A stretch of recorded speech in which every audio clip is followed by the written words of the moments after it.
So I think I should be live from what I can gather.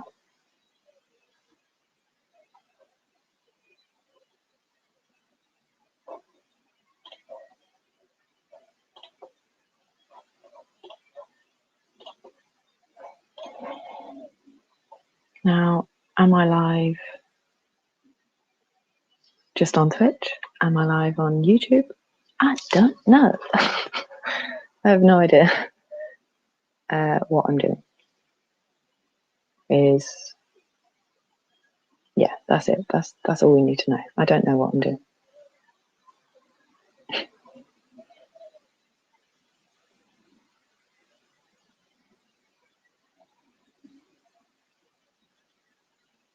Oh, I'm live. I'm live on YouTube. So, yeah, if you're following me on YouTube and you're seeing this, then I would ask that you follow on Twitch and vice versa. If you're following me on Twitch, then follow me on YouTube. Yeah, that's the vibes at the moment. So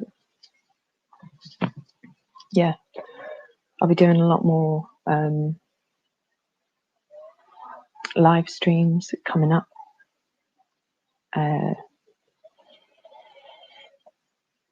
Obviously I've been AWOL for a little while, but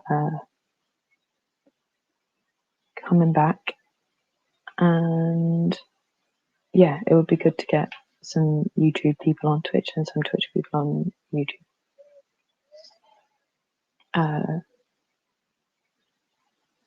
So on Twitch, that's my handle. On YouTube, it's just CC, capitalized C's in CC, and that's it. So you can follow me, and I'll be doing a lot more politics, news, philosophy, sociology stuff. So yeah, you'll be able to get more deep dives on different subjects, some other just fun stuff. Yeah, should be fun. So you should, yeah, you know, if you didn't follow me before on one, follow me on both. I don't know if the live comes up to anyone who isn't already subscribed to me on YouTube, so if it does, welcome. Join on both. If it doesn't, you know me already. You know what I'm about. Come follow.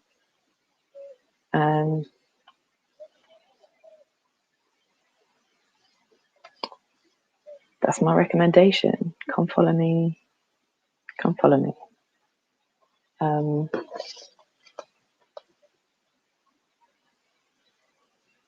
Yeah, topics that will be coming up are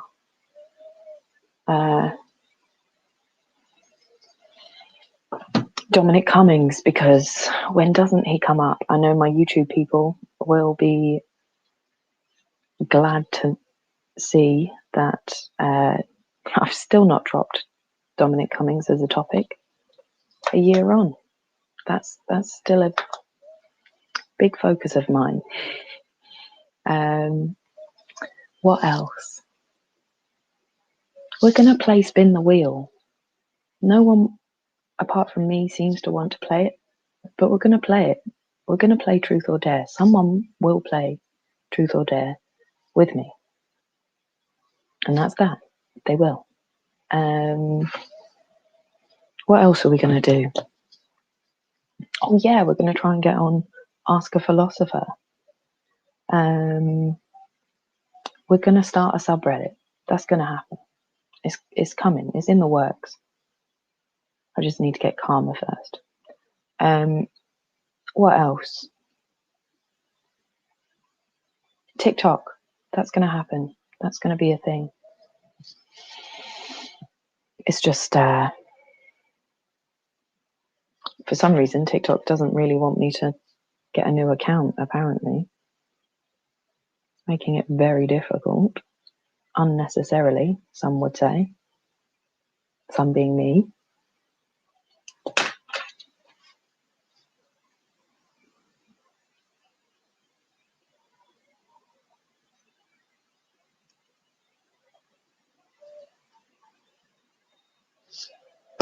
Yep, it's just broken.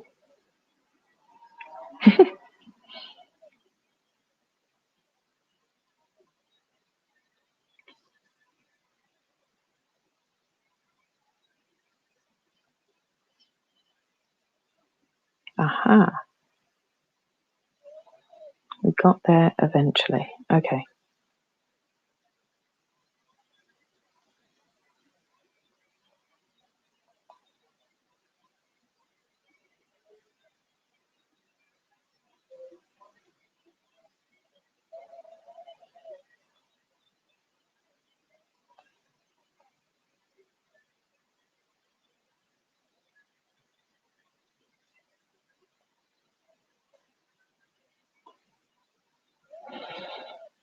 My username isn't available on TikTok.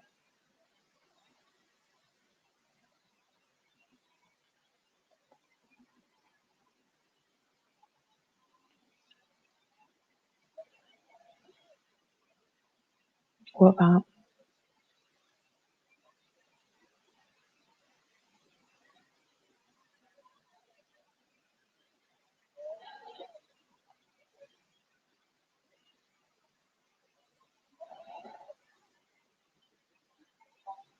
So now you can follow me on TikTok as well. Oh, I just saw comments. The TERFs are coming. Oh dear. Oh damn, I wish I had seen that earlier. But yeah, the TERFs are coming. And hey, how's it going? Oh, Ben, I hope you're still there. But yeah, you'll be seeing a lot more of that. A lot more. So yeah, guys, follow me on all the things. YouTube, TikTok, Twitch, whatever you may want, it's there. Yeah, I've just seen your message, aliens. I don't know if you're still watching, but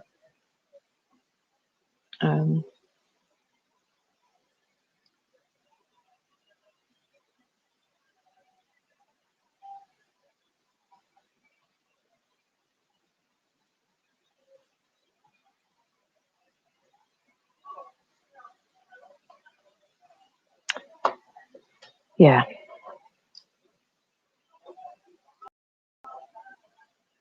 We're getting there. We're getting there. We're getting there. I'm starting to read stuff. I'm starting to slowly but surely get there.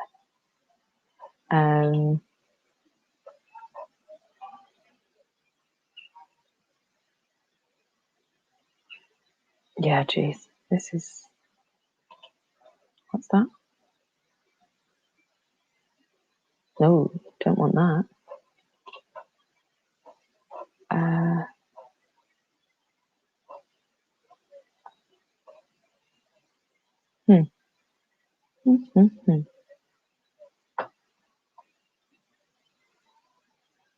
The angle on this camera is actually way, like, when I'm doing it through Restream, you've got more, you can see more. When I do it just on Streamlabs, there's like, it's like a tighter frame. It's weird.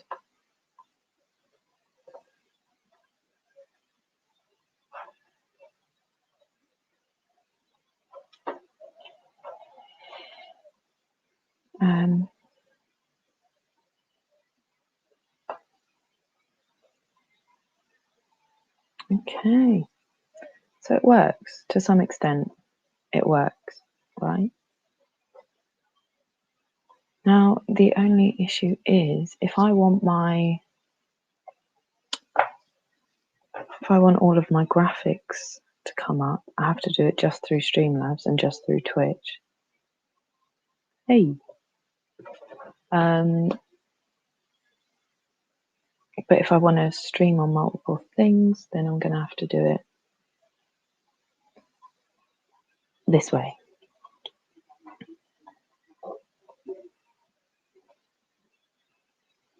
So I'm going to have to be putting more videos up on YouTube again.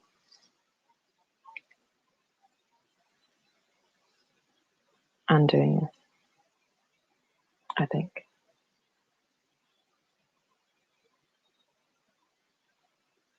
I think that's probably the best way to do things. Pretty early. What time is it there? Where are you? What time is it there for you?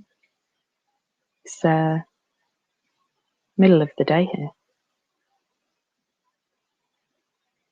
Yeah, it is. It is indeed. Yes, midday. What time is it there? Wherever you are. Yeah, follow on Twitch if you fancy it. Follow on Reddit, on Twitter. No, not on Twitter. I'm not on Twitter. I was about to lie. 8 a.m. Fair play. Well, thanks for joining us so early.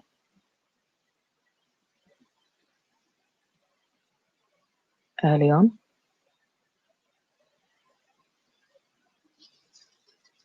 How's it going in the US?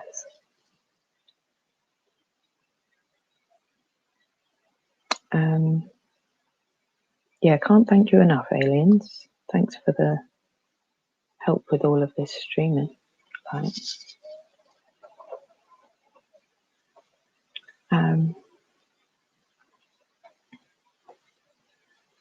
Yeah, so I'll probably be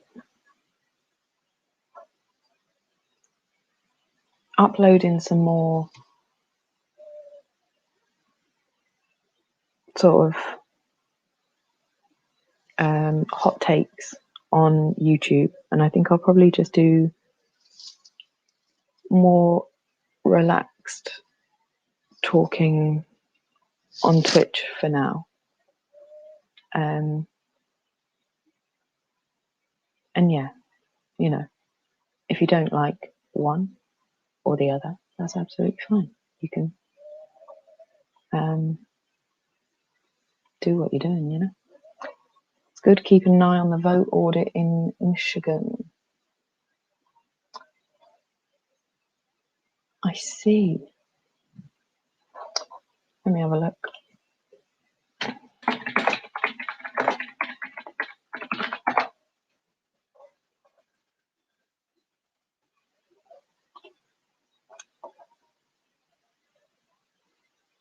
So, what is it showing? Let's have a look what they're saying.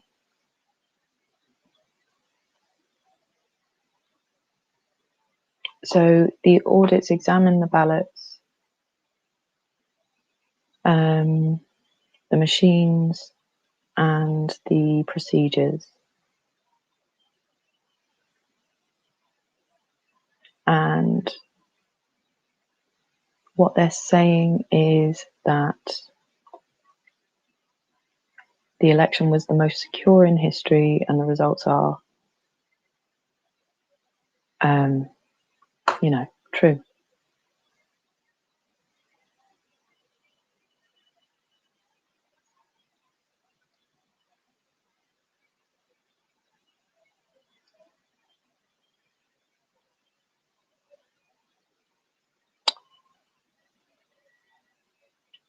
Yeah, it's interesting seeing all that coming apart, to be honest.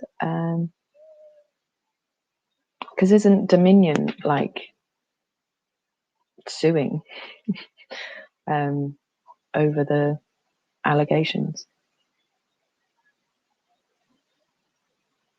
You really need to have proof if you're saying things like that, really.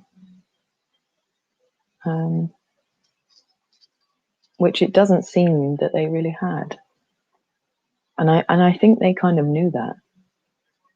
You know, like Rudy Giuliani and them, I don't think they're the most worried about reality. Hand recount instead of the machines. I don't know that they're going to find anything different. That's the problem.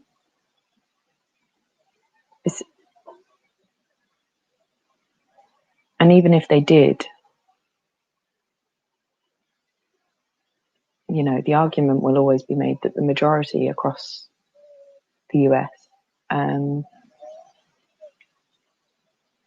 it was done fairly and properly and blah, blah, blah, blah, blah.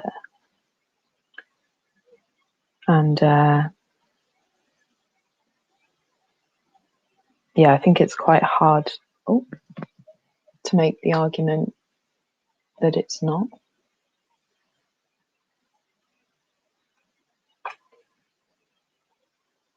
So yeah, I don't know how that's going to go. Either which way, it's a serious issue that,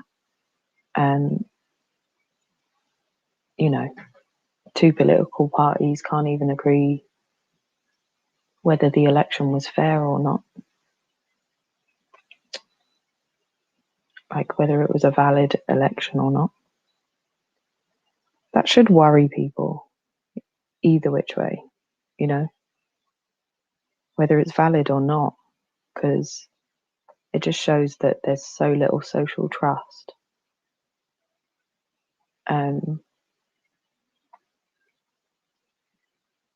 Yeah, I don't know.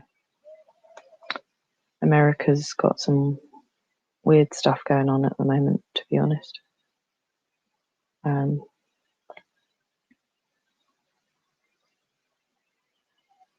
really don't. Yeah.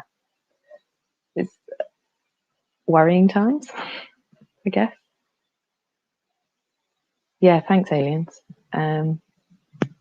They will find stuff, but they may exaggerate something small or find something big. Yeah. That's the thing, isn't it, Storm? I mean,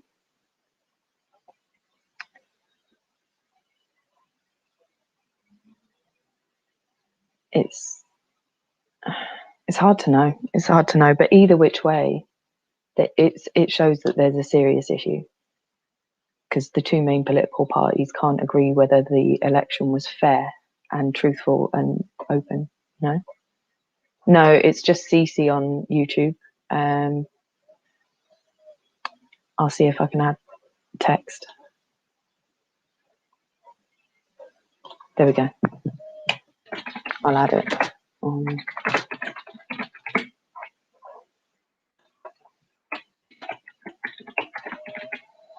And I have a second unused. Oh, where'd it go?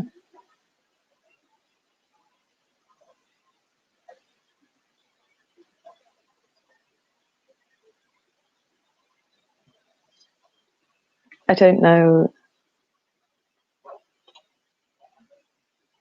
Oh, okay. So show both. Wait, what? Show. Oh, you can only show one at a time.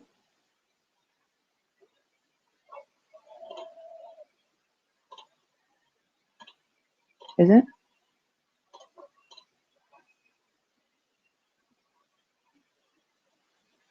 I think we can only show one at a time.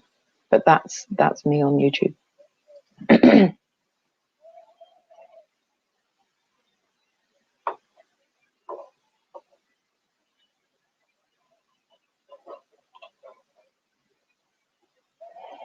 Similar problems with the public trust in the area where I'm living. Yeah, 100% Storm.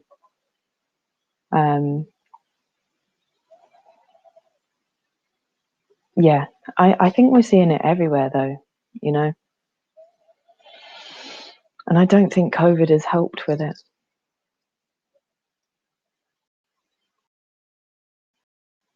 I think it's, well, that's my channel, so there's nothing I can do, Aileen.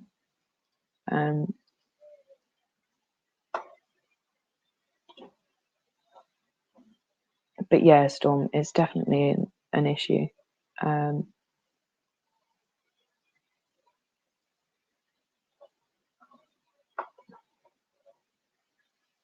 would say we're seeing it a lot with the COVID stuff as well. Like, people just don't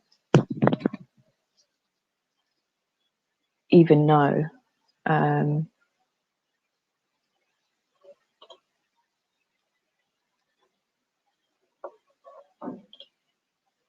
Yeah, whether to trust their government or not, this is the problem with eroding social trust for so long, is when it's going to endanger everyone's health, to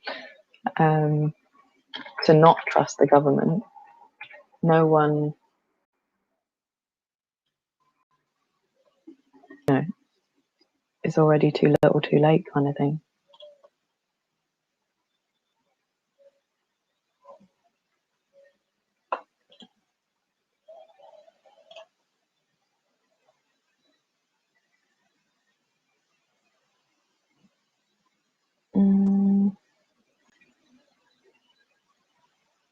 Yeah, I think it's one of the worst things really in terms of for society. It's just lack of social trust.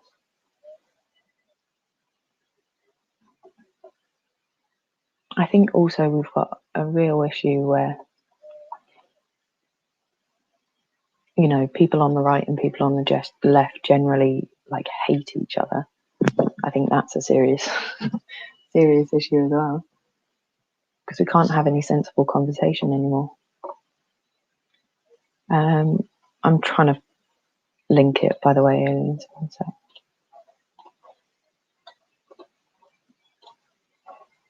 That should work.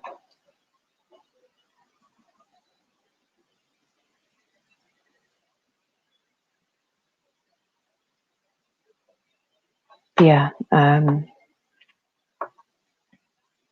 this seems to be. Do you think people are getting too smart in politics?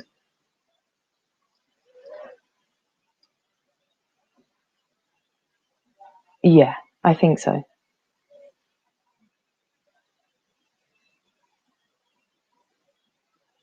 Hey, aliens, we got it. I think. Yeah, good.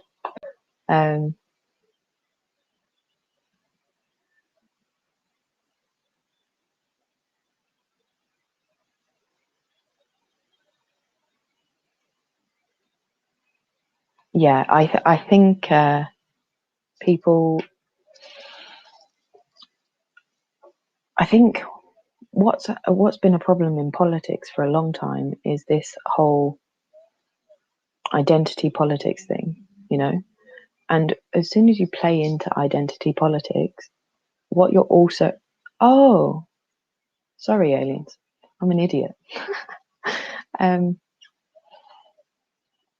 So yeah, I think the biggest problem is that, yeah, people have played into identity politics in politics for a long time. And actually, when you do that, what you do is divide people up.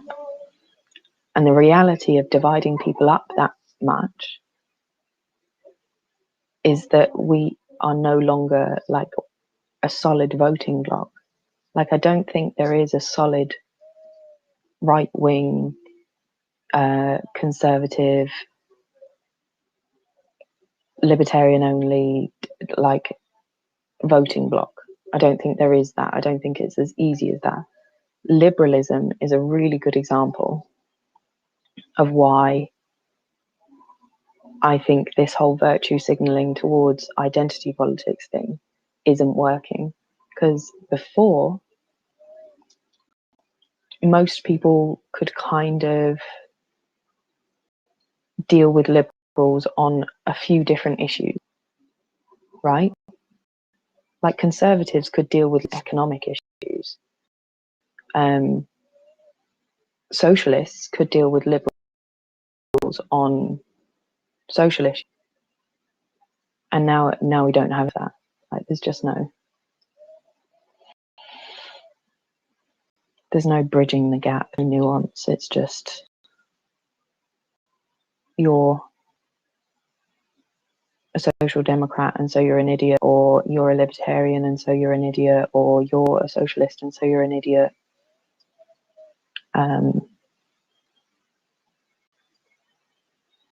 Yeah, it's pretty interesting to see it happen. Like, I think the Social Democrats have lost so many votes over the last 5 years because there's like a really rigid voting block. But I think it'll be obvious soon enough.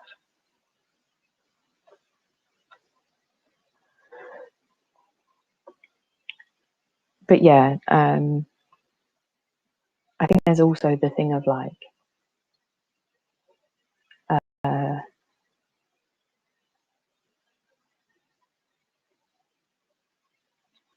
just deciding that someone's super right wing because they don't have very particular like groupthink views. I think it's the way people are being framed at the moment. It's really strange. Like, and a lot of people are sort of removed from political debate at all because of it. Like radical feminists. We're no longer seen as left wing because we're apparently anti-trans. I'm not anti-trans. It's only anti-radical feminists that say that.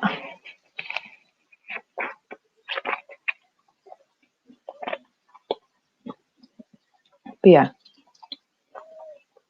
I think when you keep dealing with people on those like basic categorizations, it's probably not gonna work. Hey, Henry.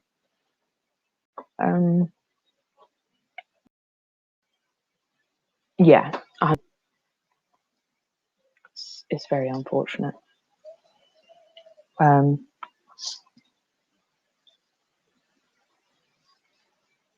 Like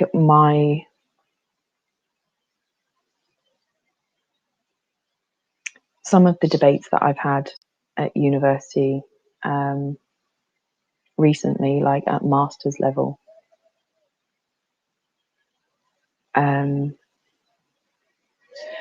do worry me in that sense.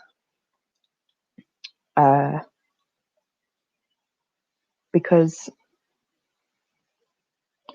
here's the thing is when the same word starts to have multiple connotations, which are either negative, depending on like negative or positive, depending on like your political view, that's an issue.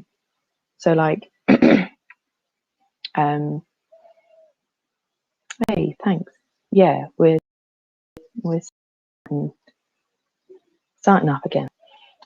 So YouTube's probably going to be used for like hot take sort of short videos, and Twitch is probably going to be used more for this style conversation. But for now, we're doing a bridge. We're doing a crossover. What do I need to think about again more, Henry? But yeah, just back on the groupthink thing. This is the way I was thinking about it the other day. So, like the intellectual web, right? The intellectual dark web is considered, well, it depends who you ask, and this is exactly the issue, is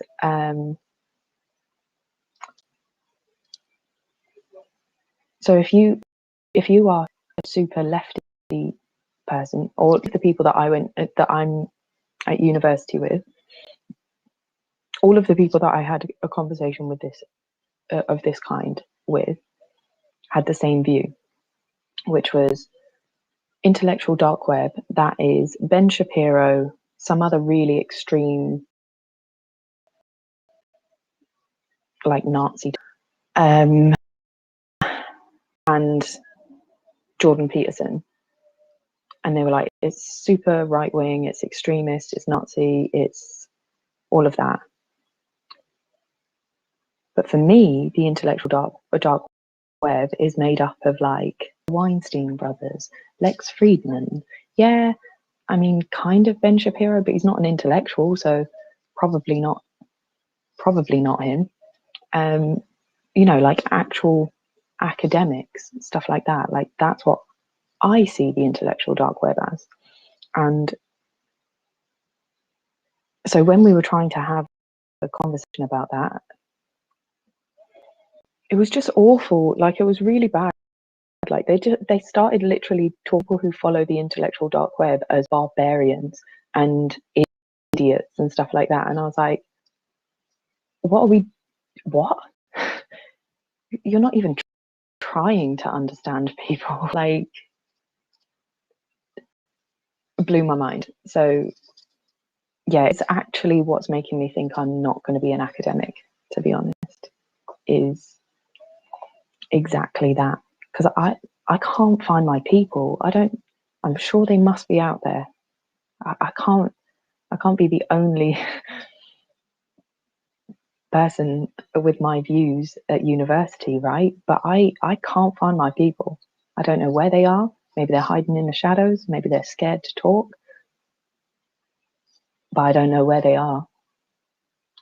So, yeah. Amazon or Google, which is the worst company? Amazon.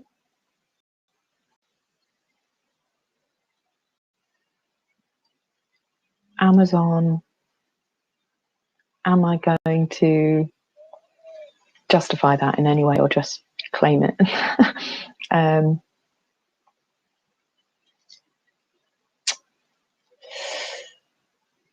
Yeah, I'm going to say Amazon, just because in terms of like environmental impact, I think they do edge out. And also they keep expanding into new industries. They're going to monopolize everything if they're allowed to carry on the way they're going. They've just opened a new hair salon in London. Why? Not because they bring expertise to it, I can guarantee you that. So, yeah. There are two extreme far right people out there, but I think there is more over the line far left becoming normalized. Yeah, I would tend to agree.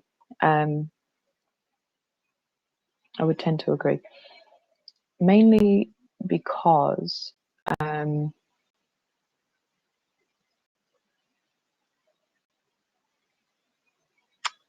yeah, like the problem is that there's a connotation between conservative and fascist now. And there's a refusal to meet someone in the middle if the person believes that the person that they're meeting in the middle is like a Nazi. That's the thing. If you frame your opposite as a Nazi, either side, if you frame you as a fascist or as a Nazi, you can't possibly engage with them in a way that you're going to have compromise. because who compromises with a Nazi? No one in their right mind, right? So we need to start to see people from other parts of the political spectrum as humans again. I think that's the main thing.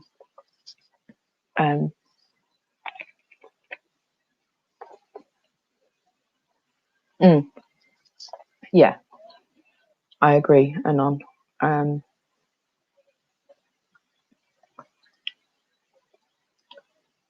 Well, the intellectual dark web, the name for it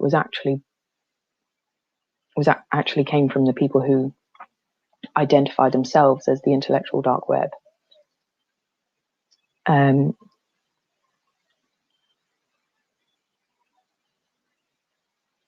So it is an unfortunate term, but I've said this before, the people who came up with the term are systems people, because they're the intellectual dark web people. All of these people are systems-based people. That's what they like to work out. Systems, structures, organization of elements, etc. That's what these people generally are. Philosophers, artists,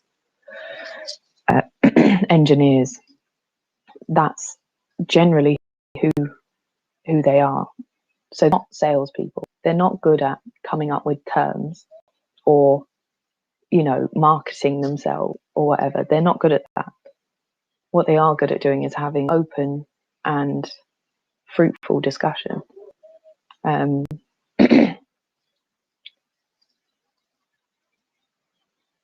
It definitely is a deliberate provocation.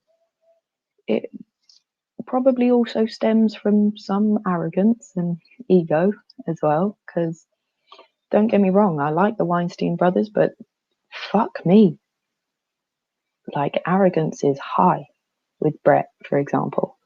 But arrogance would have to be high if you're trying to, like, his latest project is coming up with the theory of everything in physics. I mean, you're going to have some level of arrogance and ego to even try to think that you could do that. So, you know, yeah, it doesn't matter what they do, because the left have already decided what the intellectual dark web is. And this is kind of my point, is it's really hard to have political discussion with people who hear one term and have connotations of completely different kinds. So, like, if I think of, oh God, I just read that. That was awful. That was mean. But yeah, like, if I think of the intellectual dark web, it means something very particular to me. But to left-wing people, it means group of Nazis, essentially. So you can't even have, like, what conversation can you have with people if that's the starting block? You know, you're coming from such divergent points of view. How can you even have a proper conversation when the language that you're using, you can both use the same language and it means something completely different to both of you? This is what I mean. It's a real issue. You should switch the follow on YouTube thing to the Twitch. Oh yeah, for now. Yeah, I need to keep switching it. Thanks. There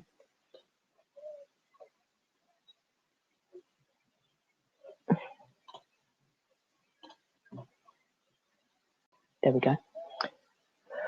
So yeah, I would say that's one of the biggest issues. Because, like, I'm genuinely trying to have conversations with people from the other side of the political spectrum in academic settings, which is where these conversations are meant to be able to be freely had. And I just get attacked and called a right-wing extremist. So, and literally for just saying, like, you know, the intellectual dark web doesn't begin and end with Ben Shapiro.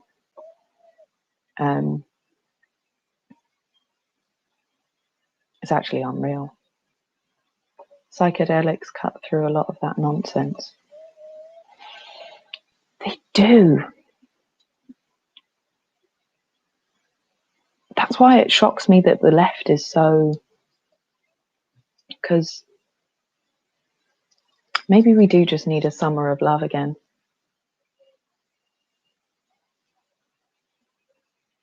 Yeah, that's true. That's true. But yeah, I guess that's what we just need to wait for. We just need to wait for MDMA to be legalized again, and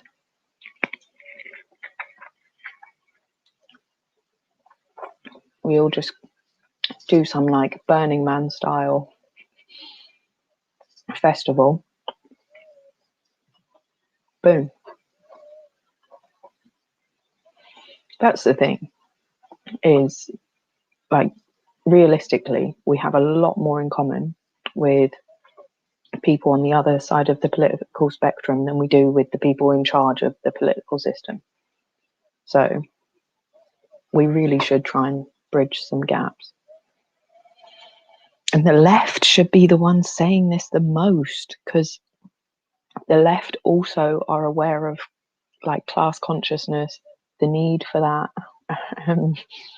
all of that. And yet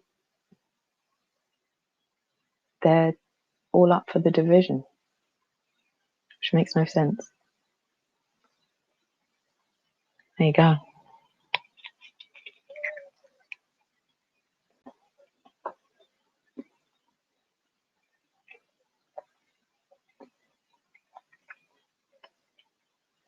It's not cannabis, it's CBD. It's CBD, which is cannabidiol, which is a non-psychoactive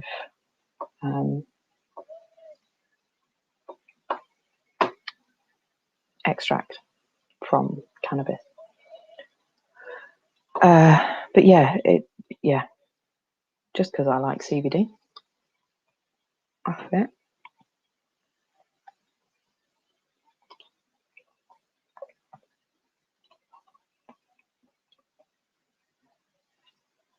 But yeah, I think once mushrooms, MDMA, like psilocybin, MDMA, that kind of stuff is all legalized, which it will have to be eventually. Yeah, I think it will have to happen, right? No, I think you're right, Anonymous. I actually do. The Roaring Twenties was literally because of the pandemic just before, right?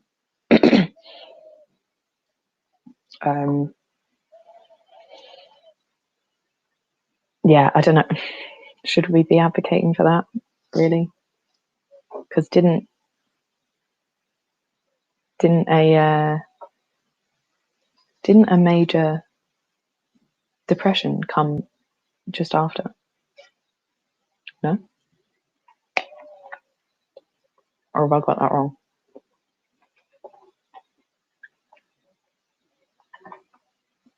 Yeah, it probably would.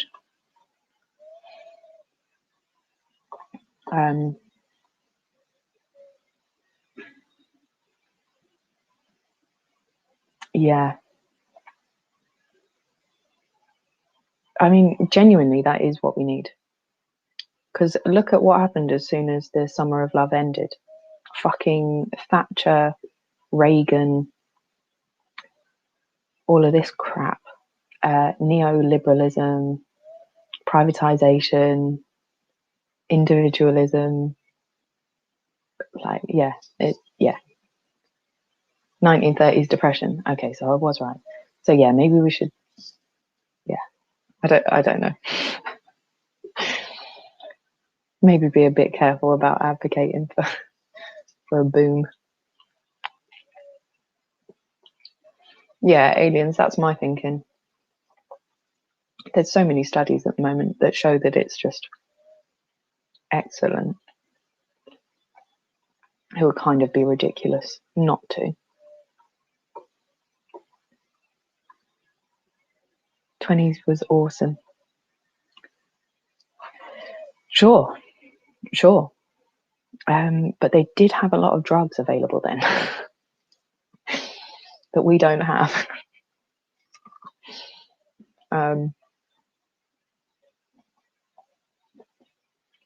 Maybe that's partially why.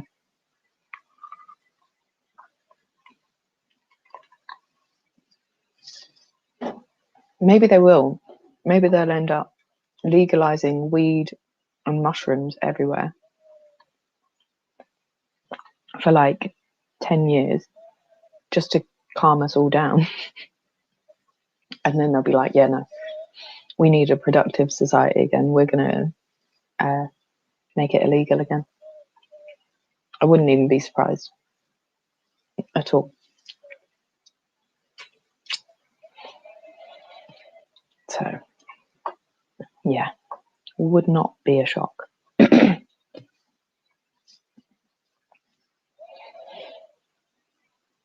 It is interesting, actually, in terms of how social media is making us more and more extreme. Yeah, there's definitely a lot of groupthink in general.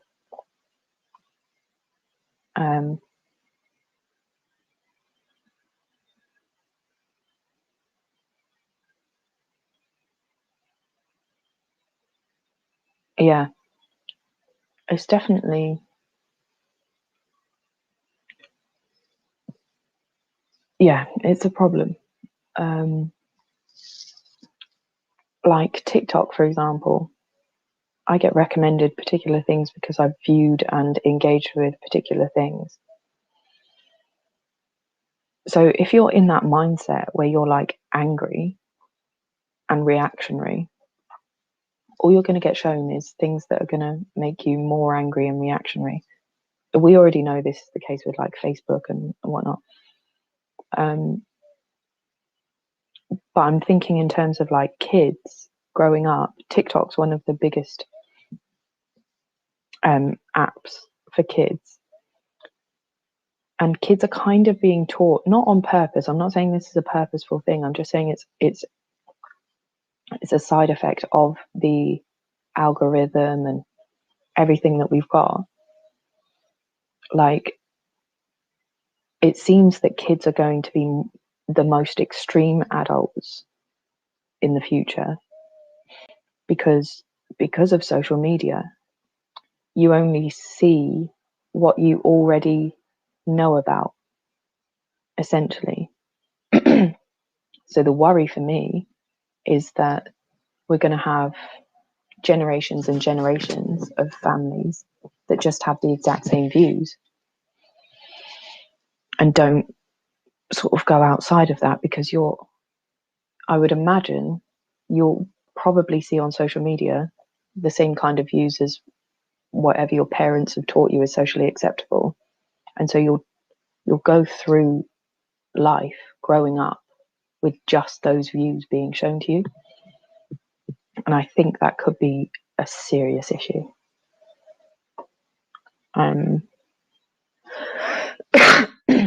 Yeah, tribalism's the issue. Exactly.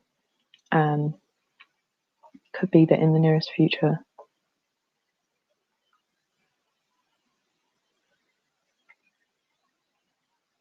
I don't think you're wrong, the RHLK. I would imagine, yeah, the majority of production is probably going to be undertaken by machines.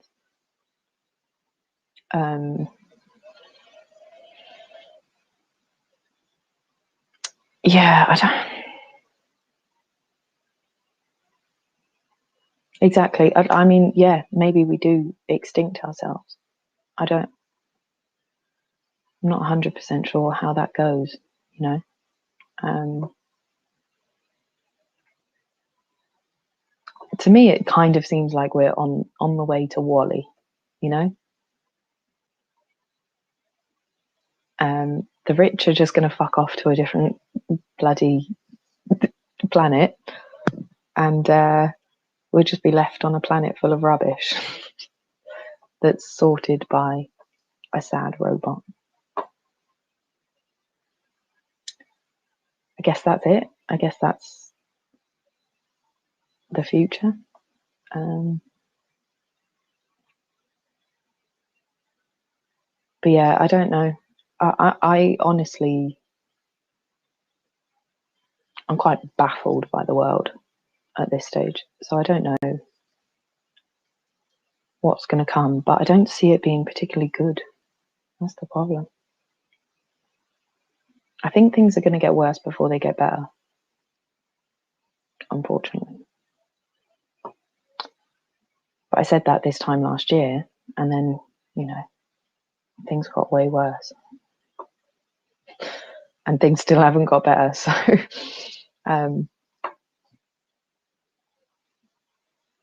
yeah.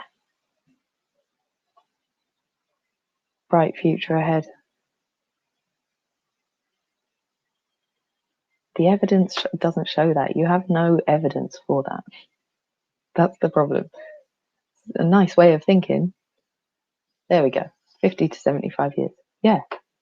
It's got to get worse before it gets better.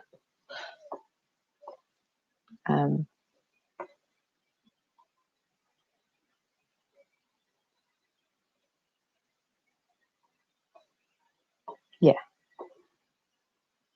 I'm sure once humans are gone from the earth, 50 to 75 years away, everything will be fine.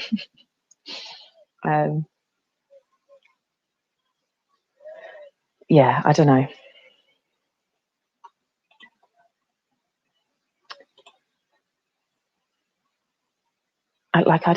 I don't even, yeah, I don't know. I don't have all that much positive to say. Yeah, China's doing their thing, Russia's doing their thing. I mean, and the West is still acting as if they're on top, which is blowing my mind. It's blowing my mind that Russia has such a strong military. China is embedded in the global economy. And yet everyone's still like, yeah, the West is still in charge. No, you're not anymore. I don't think you are. Go on, what's the positive news? I could clearly do with it, obviously.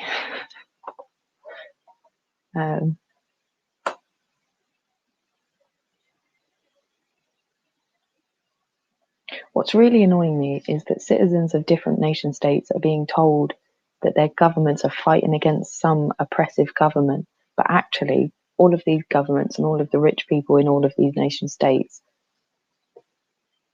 are all working together.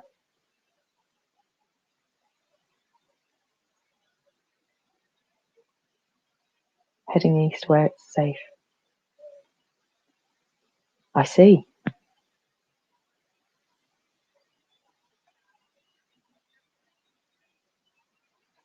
Wow. Yeah, give it a go. I don't think I'm leaving ever, apparently. No, I will. But only once people stop talking about this bullshit vaccine passport and that. Once they realise that that's an awful idea and bun that off, then I'll be off. Jeffrey Sachs call out the BBC. No, I didn't. I don't think.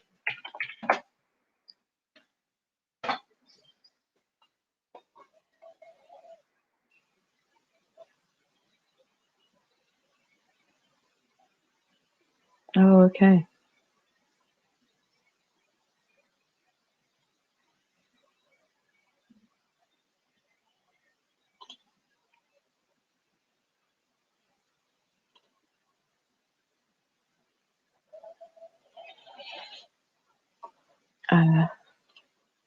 One sec.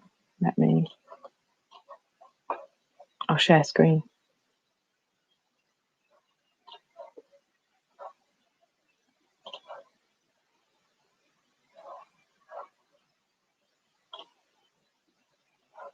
Right, let's have a watch.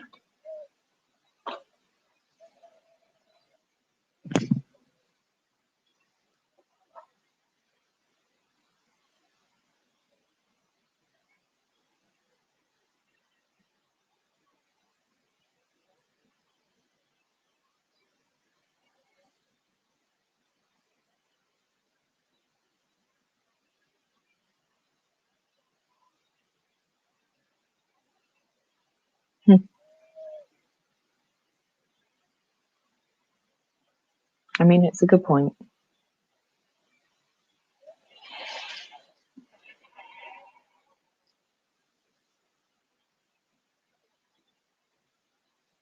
He makes a good point.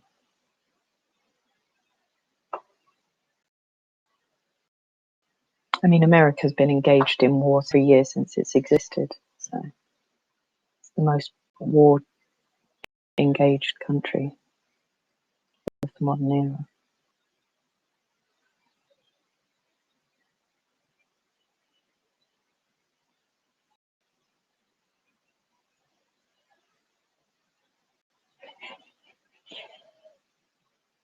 This guy's going in. It's just like, fair play.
That's jokes. That's hilarious. This man was on it. He was like, okay, you're going to pull me up. You want to pull me up to talk about China and climate change? Let's go.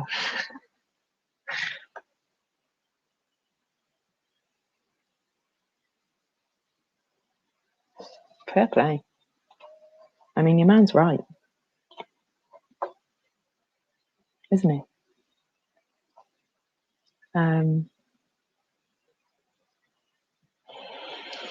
Yeah, it has. Oh, in terms of that, do you know what? Do you know what really like blew my mind? In terms of media framing and propaganda, is the Prince Philip death. When all of the news from BBC was stopped for the day, and just stuff about Prince Philip, who we all know is an awful human being. No one liked him. He was a racist. He was like he was on board with colonization. He loved it. He was just a mean guy, like this awful person. and all of the broadcasting on BBC, on all BBC channels, stopped for the day. Like, if you were ever on the fence about whether BBC was propaganda or not, I mean, that it made me feel like we were in a strange state. Like, I don't know. I guess it was expected, but it wasn't as expected. Like, I wasn't expecting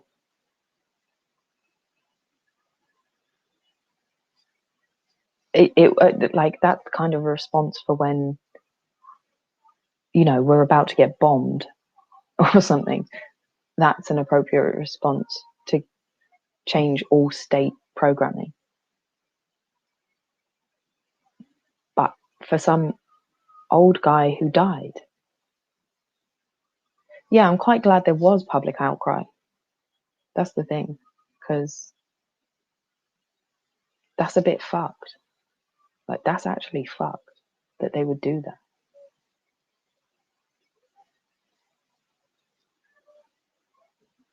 Like, he was 99.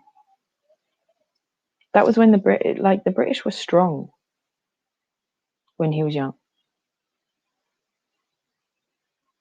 He was like a colonizer, one of the originals.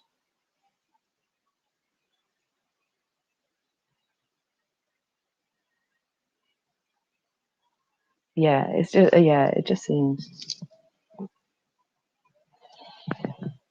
mad. But you know, maybe the Queen will die soon too, and then we'll just eventually get rid of the fucking monarchy. But we can only live in hope. Yeah, it's good. People should turn off the TV. I went to watch EastEnders, saw that all normal programming was finished, and didn't watch BBC for a week because, you know, don't take my bloody EastEnders away from me. I don't care about that man.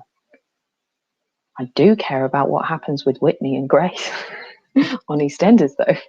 I care about that storyline unfolding a hell of a lot more than I care about reflecting on some racist's life. Like, I think that's the thing, is like a lot.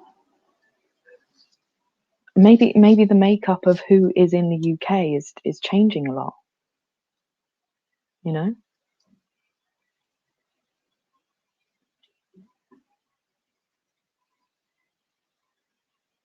Yeah, I love it. Phil's still about, yeah. He's involved with what's her face?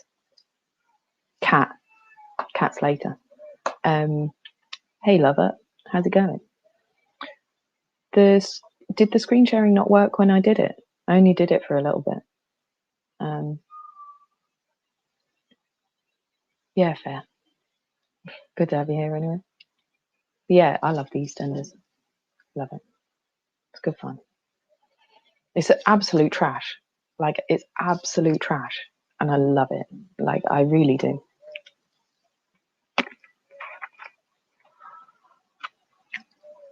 But actually, that's a point. EastEnders, when something culturally significant happens, they involve it in their storyline, right? So, for example, the day Michael Jackson died, in the evening before, like, the Monday EastEnders, and they added in a scene of someone collecting the newspaper from the door and being like, "Oh my God, Michael Jackson died." Like, what? Like, they added that in because it was culturally significant. Something I thought was quite interesting when they did, you know, reboot BBC and EastEnders was next on whenever, they didn't include anything to do with Prince Philip. And I think typically they would have. So I do think it shows that the public outcry kind of changed, had an effect of some kind.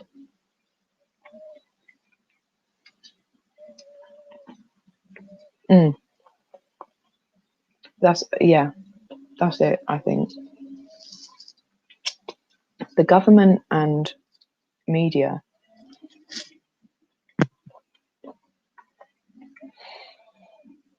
so I've realized this in terms of researching as well.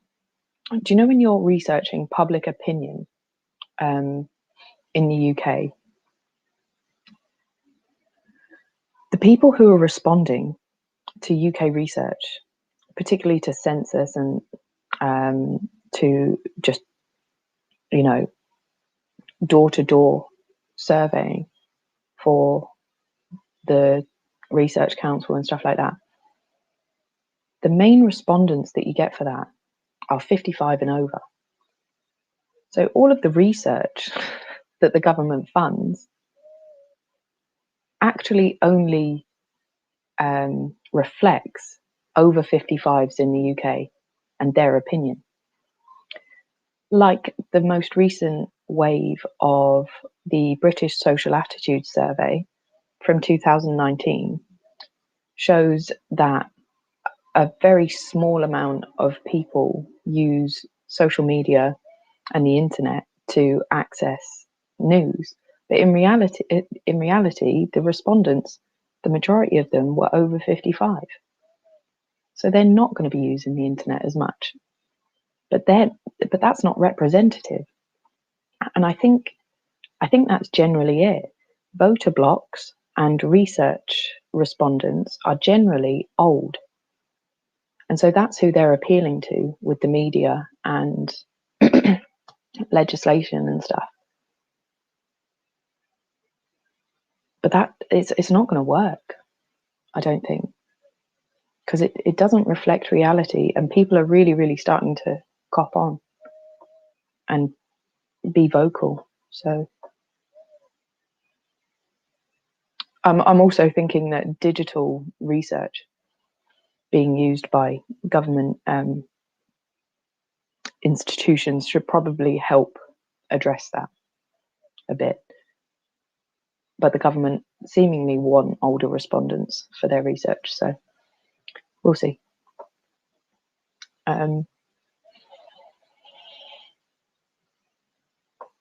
Yeah, exactly. They do, Anonymous. This is the thing. EastEnders is definitely used to like guide the public. And one of the most interesting things is that with all of the COVID stuff, they have left it out of EastEnders. Like they do not address it at all, and they shouldn't, because they know that the majority of us that watch EastEnders are not on board with the whole social distancing and all of that, and we don't want to constantly be reminded of the shit show that is COVID. So they've not even like lockdowns, social distancing, bubbles, masks. They've not been a feature of EastEnders for the last year. They have the odd change. So, for example, very recently, what they did is showed that in the cafe, for example, all of the cakes are individually wrapped now, and that was like quite. It was in the foreground on the day that restaurants opened again, 12th of April or whatever it was. They had the cafe with individually wrapped cakes instead of it just being in an open sort of thing, open to contamination. And they also had a thing away from the till. They had another little bit where you add your own sugar and stuff like that. So there's a little nod to, okay, this is the new normal or whatever the fuck, but they haven't included masks in that. They are not talking about the vaccine, all that kind of stuff. What they are. So here's a clever way of them addressing the vaccine stuff without addressing the vaccine stuff. So without bringing up COVID, what they've managed to do is insert a storyline. Yeah, it's very subtle, which is what really made me notice it, because like you say, they're not exactly the most subtle of like programs. But yeah, so the way that they're addressing the COVID stuff and the vaccine skepticism and stuff like that. So I don't know if this is common knowledge, but I think it is that minority ethnic people are much less likely to take up the vaccine than white people. That's because of a cultural history of white people going over to Africa, testing on people, and using them as fucking lab rats. And so there's like amongst a lot of black people particularly, there's like a big hesitancy in joining up with any medical trials, using vaccines, being tested on in any way. So what they've done is, I don't know if you remember Patrick, Jamaican guy, old Patrick. He's still in it, and he's been in and out of it because he's in real life genuinely had strokes, which have stopped him acting, and he's recovered like twice, I think, in real life from having strokes, and he's very good at acting as if he does have a stroke because of actual, experience. So they've included this recent storyline of Patrick. He had a stroke again in EastEnders, and the storyline is that he's being offered to be part of a trial for strokes, which would take him off of statins. It would be like a different medical treatment. And his son is really skeptical. He's talking about like how black men are often treated different in medical trials and stuff. The use of the term being used as a guinea pig, that's been used a few times. So they're addressing it without addressing it, which is interesting. So they must have put the feelers out in terms of EastEnder viewership and what we would and wouldn't accept being portrayed. And any direct addressing of COVID or anything, no. But there's little nods, just little nods,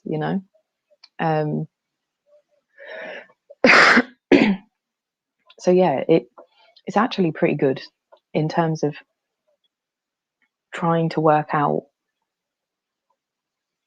what they're really trying to get the public to be on board with. Like, if actually, because EastEnders stopped for a while because of filming being halted for lockdown and whatnot. And when it came back, it was after the BLM stuff.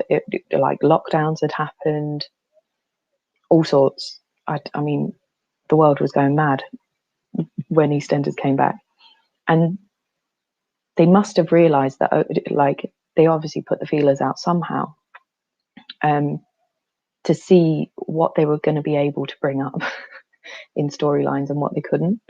COVID was clearly a no. Like, you're not going to be able to address that directly. Don't bring that up. People will stop watching. And the other one was BLM. So all they did for BLM was they now have a mural as part of along the Market Street. I think it might be on the side of the calf, or it's on the side of a house somewhere. They've got a mural of a black person, of like a black girl.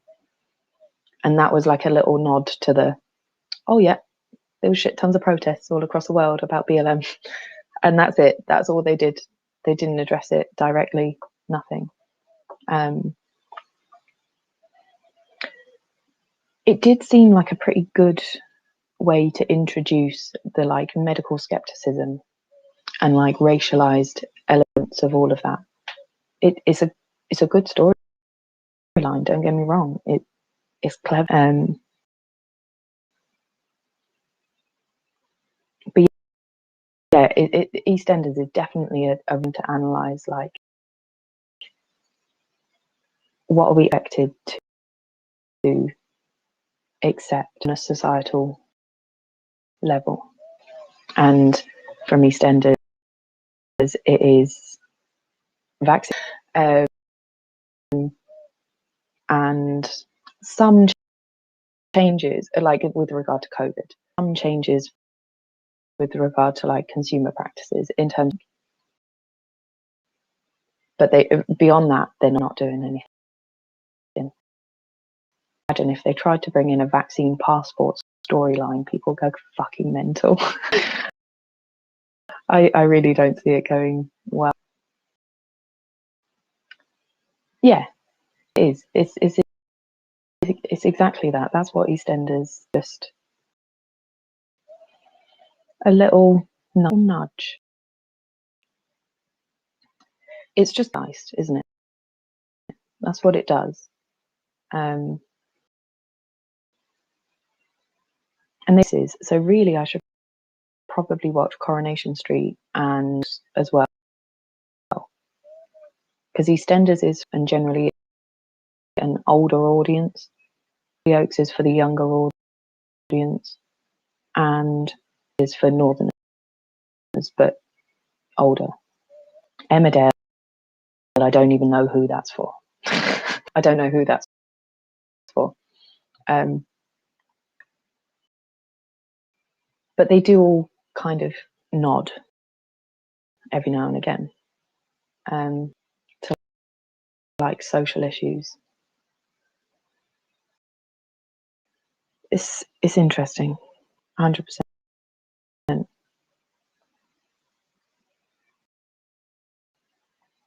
Yeah, that's what I've been doing, watching EastEnders, everything. They've got a Sikh family in EastEnders,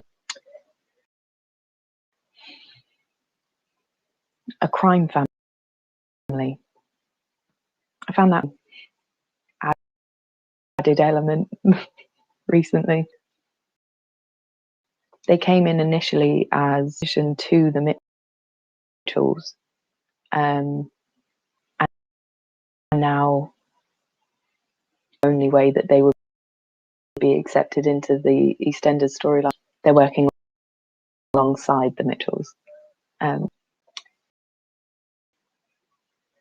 Yeah, I do think EastEnders, you can't,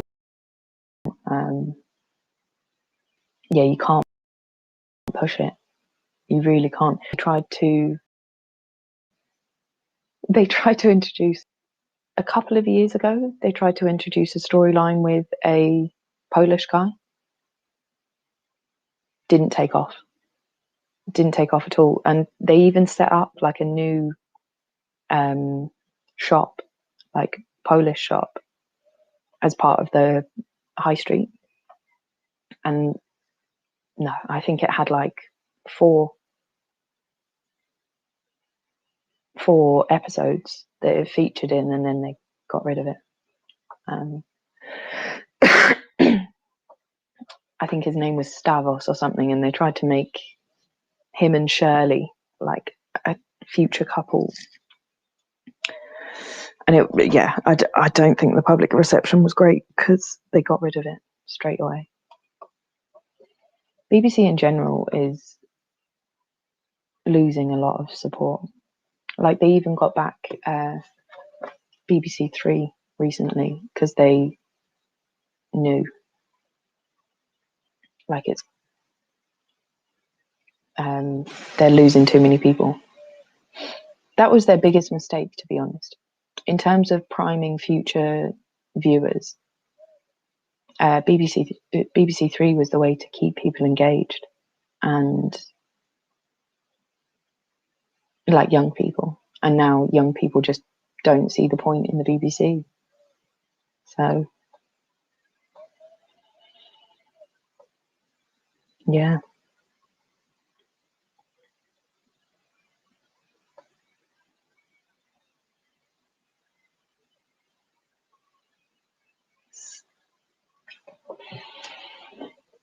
Yeah, BBC is kind of fucked, to be fair. Although, I don't know, BBC kind of shocks me every now and again, because once again I'm going to talk about bloody Dominic Cummings, because apparently that's all I talk about. But the organisation that came out with all of the stuff on like Boris Johnson's flat and Dominic Cummings and stuff, it was a BBC journalist. And some of their panorama stuff is really critical of the government. I don't know, they need to do more. They really, really need to do more.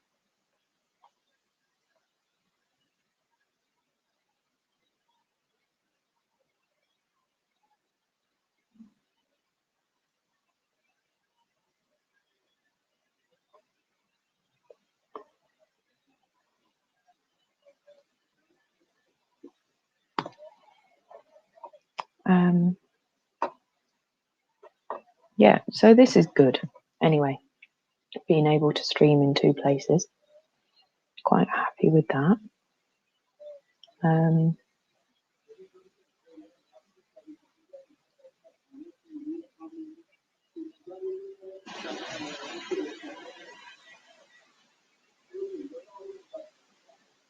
Just listening to a Spanish conversation outside.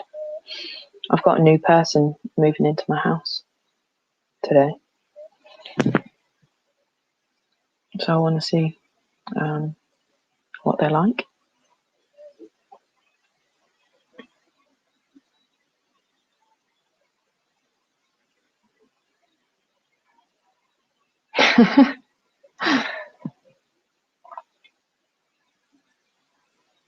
Yeah, and again, Anonymous, the problem is all government research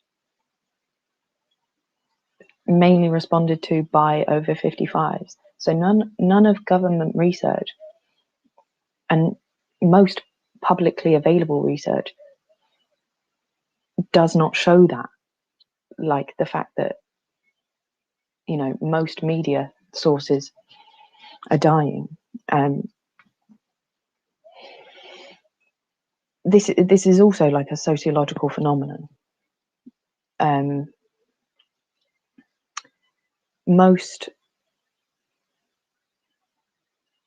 So like society changes the most dramatically when there's a new form of media communication. So it happened with the print media, then it happened with television, and now it's happened with the internet. But the problem is that the research and the like legislation and public response is so delayed that we're in a transitional period at the moment where we're in between media types, really.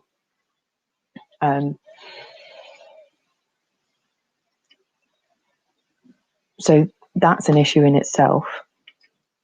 There's also oh yeah, radio. yeah, I did forget, because video killed the radio star. And by the time video was out, that's when I was about, really. Like TV was big for me. Radio was a dying form when I was growing up.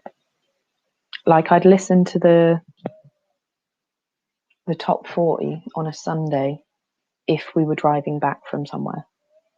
But the amount of ads that you used to get on radio, I used to be like, nah. TV back then wasn't as bad because ads, again, weren't as bad. Now we've got like American style advertising on TV. So people get more comfortable with a different digital platform. And then the ads get unbearable there as well. It's the same with YouTube. I use YouTube Premium now so that I don't. That's the thing with digital media, is it does seem that with a lot of platforms you're going to be able to circumvent the advertising, which hasn't been available on other different forms of media, you know. Hey, Cafe de Chill, good to have you here.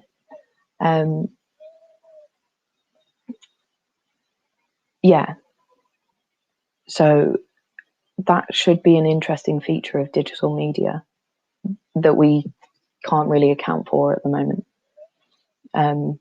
Like having Spotify Premium, having YouTube Premium, and not having to see adverts. I don't know what that will do. Maybe it will just create a different type of class division where rich people can afford not to see adverts and poor people are the ones that get advertised to. So then advertising becomes even more about mass production and mass consumption, and the poor will eventually be one homogenous group. Maybe that could happen, maybe.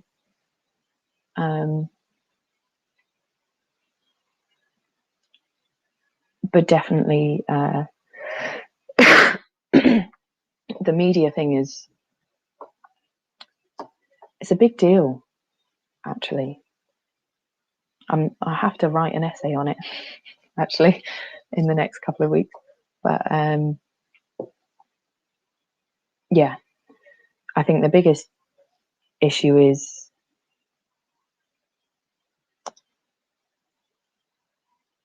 it's very complicated because we're all producers and consumers in digital media as well, in a way that hasn't been available to people before. We're actually seeing radio try and become relevant again by kind of tapping into that. So like BBC Sounds, every week now, they'll pick some people who have music on Spotify and who, you know, enter themselves into this thing. So yeah, radio now has like up and coming artists featured on the radio to like make radio relevant again. It's too late though. You know, it's all too late. But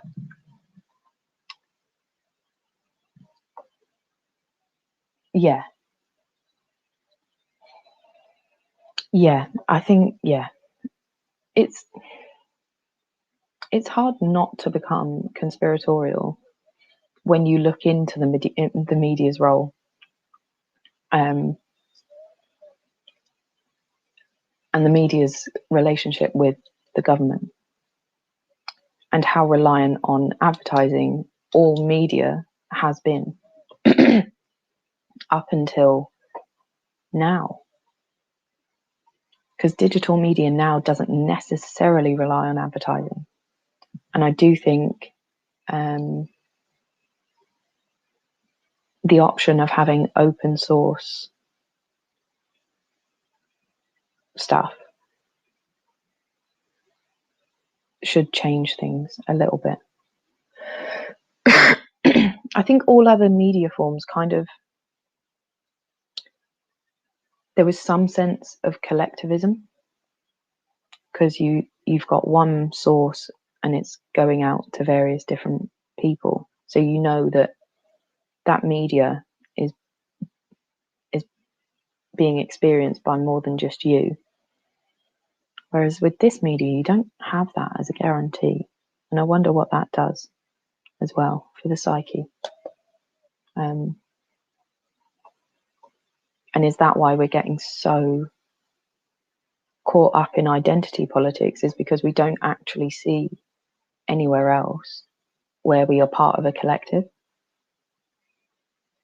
Anyway, this is rambles, but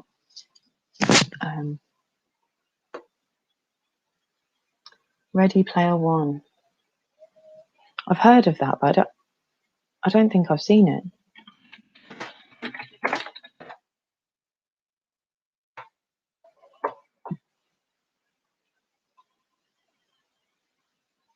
Oh yeah, I haven't seen it, but I wanted to. But yeah, pretty much that's it.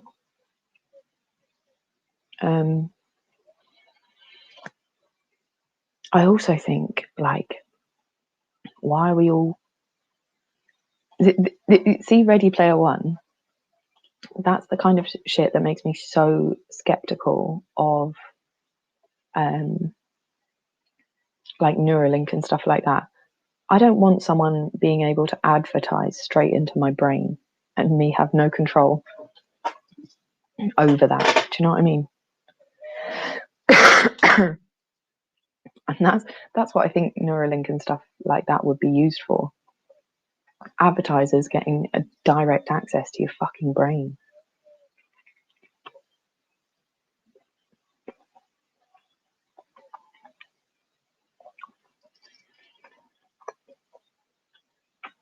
But there's a sociologist who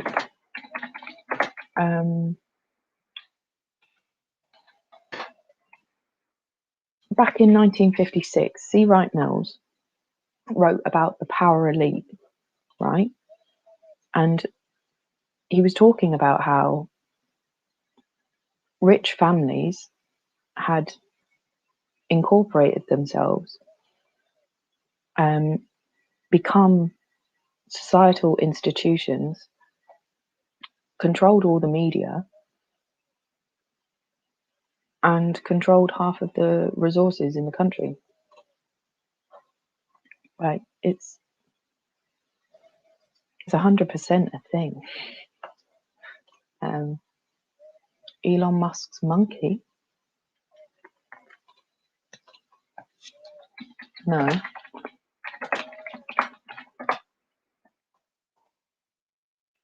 Oh, yeah. Okay. Yeah.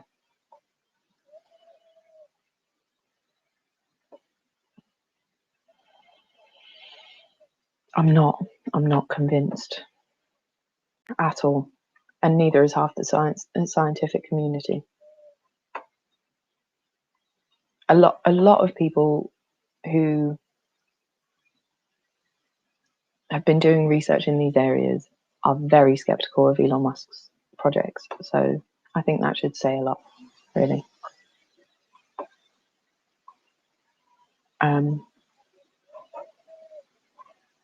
Yeah. So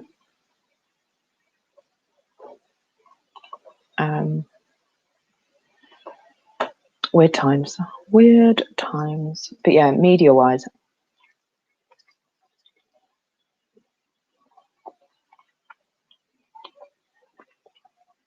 I mean, I'm about to do, again, this is another essay that I need to write in the next couple of days. But I am about to write this essay about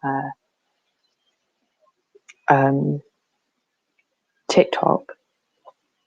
And one of the interesting elements of TikTok in terms of media as a media platform is the user-to-user production of content. And looking at how small businesses advertise through content, but then also looking at how large corporate entities use this media platform to produce content which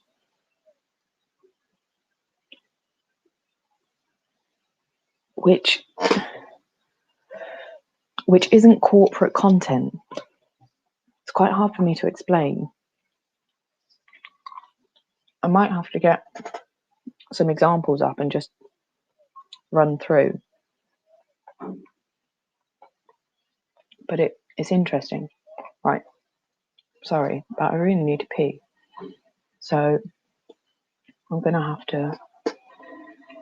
I'll be back.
I'm back.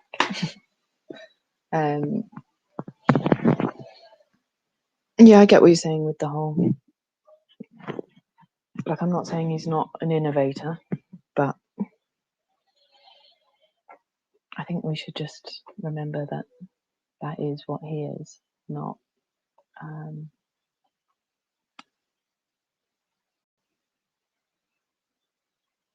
he's not the best on social stuff, is he? So maybe not. I don't know. He seems pretty heartless. Person that we're decide on what's best for humankind. Like, he named his son after us. So let's just calm down following Elo's. He can do his shit, but yeah, I don't think we should be jumping to being quite yet. You know, in terms of thinking in grand schemes of things, it's useful.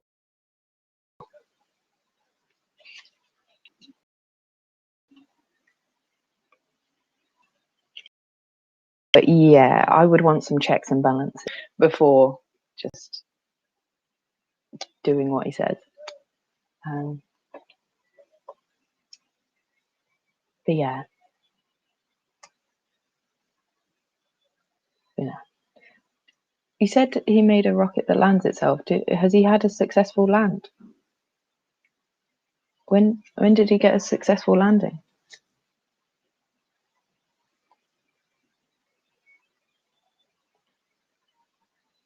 Last I saw, it didn't land properly.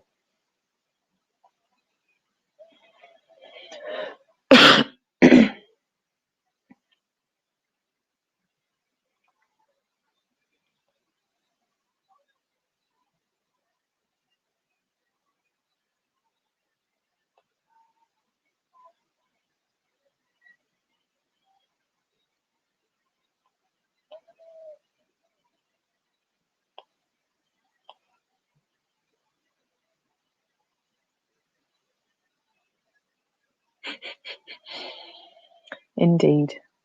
Indeed. I mean, yeah, cool. Have your idols, have your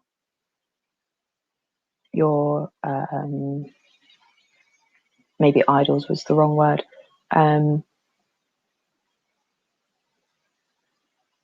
Have people, you know, have role models. Have role models, sure. But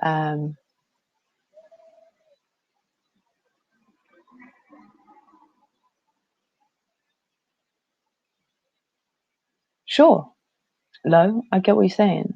But you know, if everyone's dying on this planet, does low cost travel to somewhere else, is that what we need? Or would a better use of his time be, you know, looking at how to transport resources on this planet quickly? Would that be better serving humankind? I think yes, but there we go.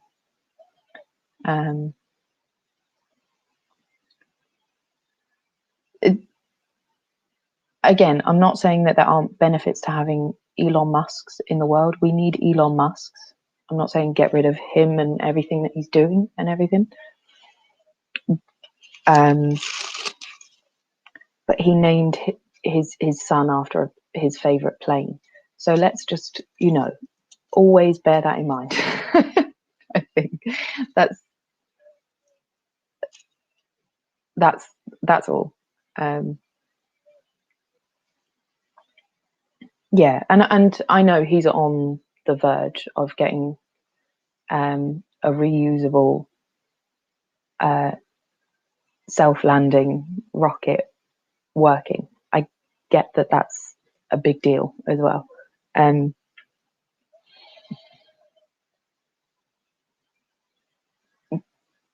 But I just think, you know, when we've got so many people still dying, like we went from lots of people in this world dying from famine to lots of people in this world still dying from famine, but also lots of people in this world also dying from obesity. And I just think, like, if we keep getting emotionally invested in Elon Musk's test of a new thing that might go to Mars one day, are we distracting ourselves from stuff that we actually could be dealing with, particularly with the amount of money that he has to throw at stuff?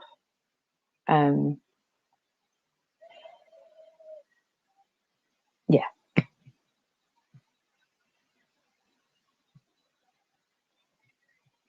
Sure. Again, aliens. There is value in having some of our resources and time and best thinkers thinking about space, but really, the majority of innovation and scientific development should not be going into space exploration right now. We're dealing with climate emergencies at the moment. Like, the water levels are rising at an unprecedented rate. Our seasons are changing to the point where, like, people don't even know how to grow crops anymore because the seasons don't follow the rules anymore. We're getting longer droughts, more extreme monsoon seasons.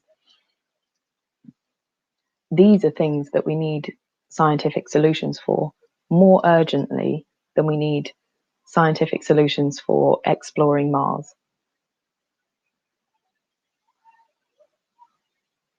I keep going on about this, and that's not really, like, this isn't a hill I'm planning on dying on, but, you know, it's just about, I just think, or cleaning up the sea or something. Like, let's try and address some of the issues that not only are killing us at a really rapid rate, but also of quite new issues. That's the thing that's annoying. like, we've done the majority of the damage that we've done in the last like 30 years, 50 years.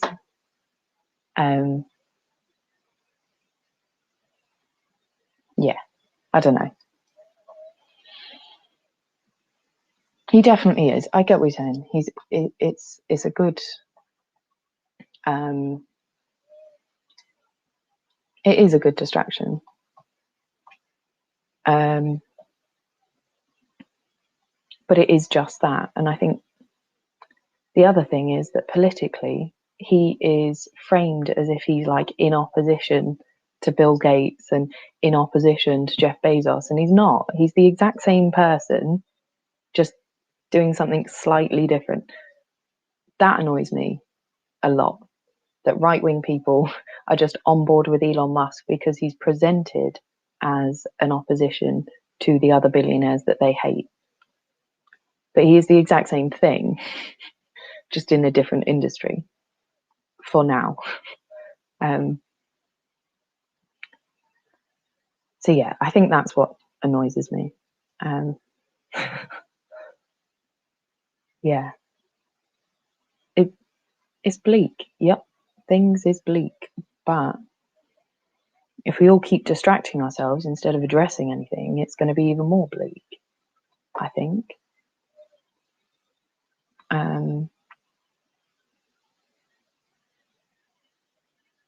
Yeah,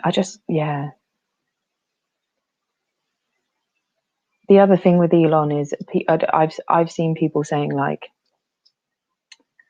they want to be part of the human race, that like part of the human generation or race or whatever that managed to get into Mars. And that one blows my mind. Like, how are you going to try and take any credit for something that other people did? So that one also makes me laugh. But yeah, I don't know. Yeah, his influence on Dogecoin is mad unhealthy. I mean, even the amount of Dogecoin that he owns completely goes against the whole point of fucking blockchain. But there we go. And also, he has definitely influenced the market. Like, he is like, what he's done is illegal.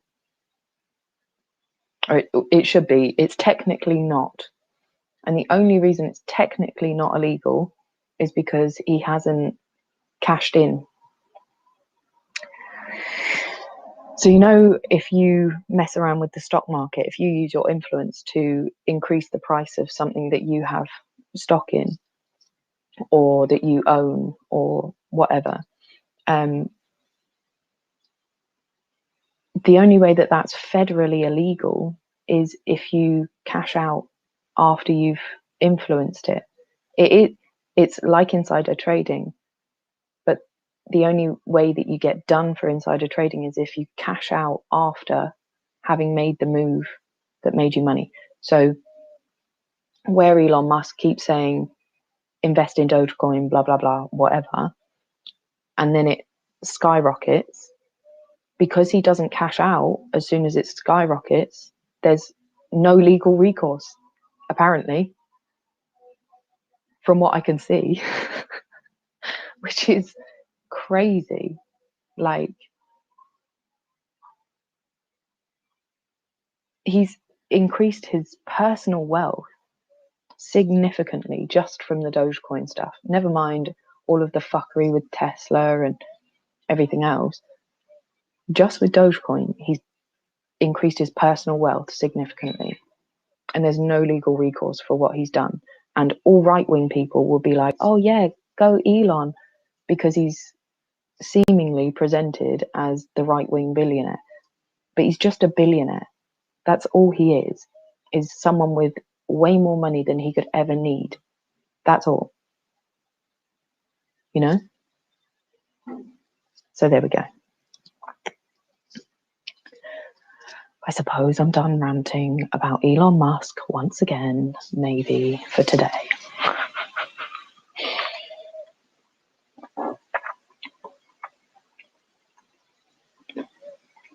Or he could just cash it, like he could cash in right now. Like he could just transfer out of it, like into his wallet and exchange for real money. And he would have made a fucking killing if he did that. We'll all be immortal. Let me read this. Oh, it's gone. Where's it gone?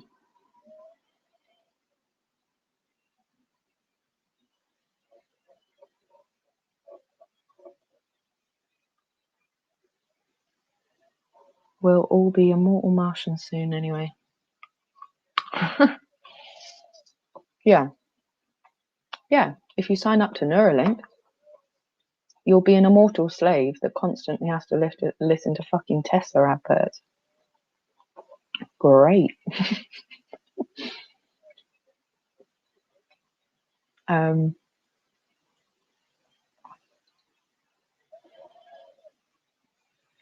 The government can do shit. Of course you can. Change legislation on insider trading. And actually, if insider trading rules were changed so that you didn't have to cash out for it to be considered insider trading, that would stop a lot of genuine insider trading that still is happening on, non-crypto markets all the time. So governments very easily could actually stop that. They could nip that in the bud if they really wanted, but they don't, because they want to keep billionaires on side. They don't give a fuck about the rest of us.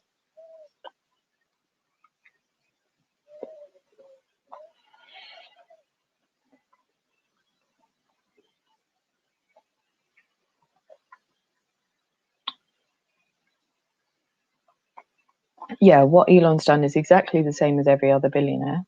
That is exactly my issue with it. It's the fact that he's presented, it's framed as if he's doing something really innovative and cool and fun and blah. He's not. He's just being a normal billionaire, which is toxic. Like, to be a billionaire is to be toxic.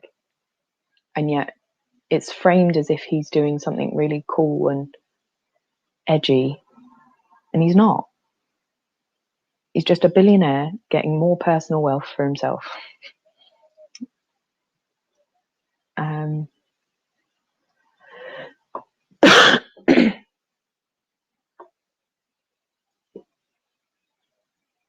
It's not if he converts to government currency. That's not the issue. It's the cashing in. So it's the same with stock, with normal stock, with non-crypto stock.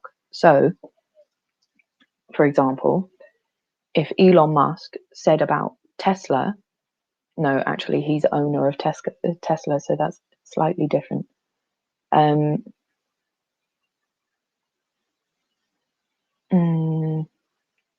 to think of a good example. Oh fuck, I don't know. So let's say someone who has a lot of stock in BP, they use their influence to increase the stock price of BP. Let's say they're a journalist, okay? Let's say a journalist is doing a story on BP. They do a really positive story on BP.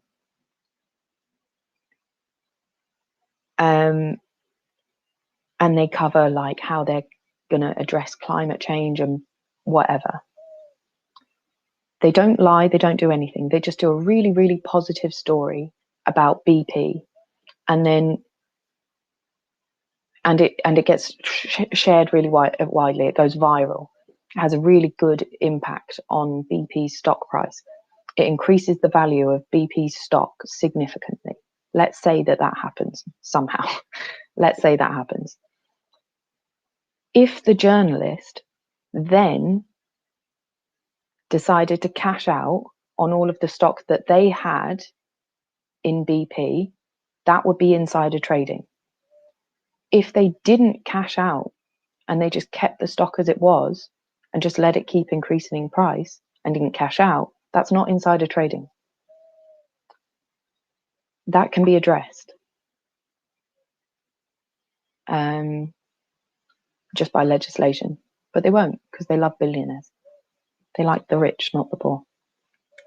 Why is Africa poor? Lots of reasons.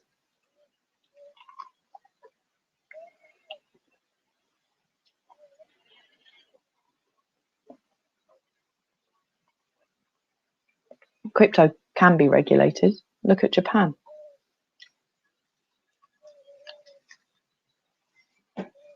Can be regulated.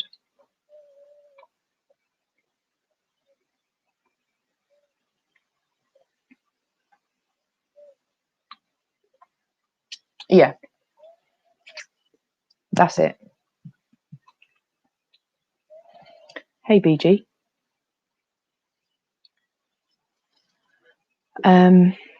Talk about Africa. I mean, we can.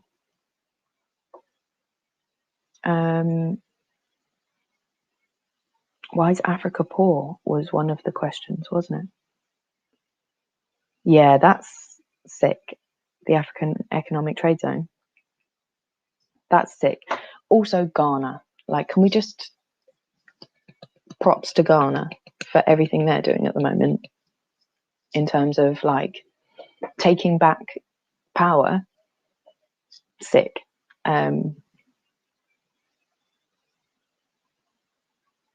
mean, yeah, I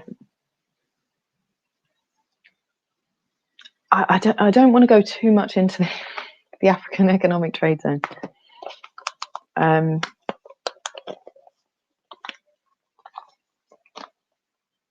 Because the thoughts that are coming to my mind could be taken in very much the wrong way. So I don't want to put it out there without thinking this through properly. I might do a hot take video on YouTube for this, because then I can edit it and control exactly what I'm saying. But yeah, I think it's a big deal. I think it's a really big deal. I think Ghana refusing to engage in a lot of what were really exploitative economic relationships with colonial states, that's major. Like, Ghana has refused to export cocoa to Switzerland, you know. Ghana is the biggest exporter of cocoa to Switzerland in the world, and they've refused. They said they're going to start producing. They want to become production nations, and they're right. According to the capitalist model, this is the only way that they can prosper, is by taking back the power in the economic relationships that they do have. So Africa being able to trade with itself in the way that it will through this trade bloc, and being able to finally have buying power, is going to be major. It's going to change things in a big way and quite quickly. And the other thing with Africa is it seems you know, like quite minor things, but there's a lot of celebrities who have made money, football, music, whatever, various different ways, but they've done it, and then they've taken their money and invested it in Africa, like and you would think that just individuals doing that shouldn't have that much of an impact, but when you look at how disparate currency value between Europe and Africa is, you see, okay, an individual can actually have quite a big influence economically in Africa in a way that they wouldn't be able to in Western states. So individuals are able to literally bring their money and just start investing in their communities in Africa. And people have been doing that for the last 15 years at least. And just no one gave a fuck. Like, no one cared. Everyone was just like, oh, it's nothing. You know, what can you do with that? It's only hundreds of millions. That's not going to have an effect at all. But actually it does. Senegal, doing all right. Ghana, doing all right. Like Nigeria, starting to really get rid of the scamming sort of connotations. All sorts. There's a lot going on, you know.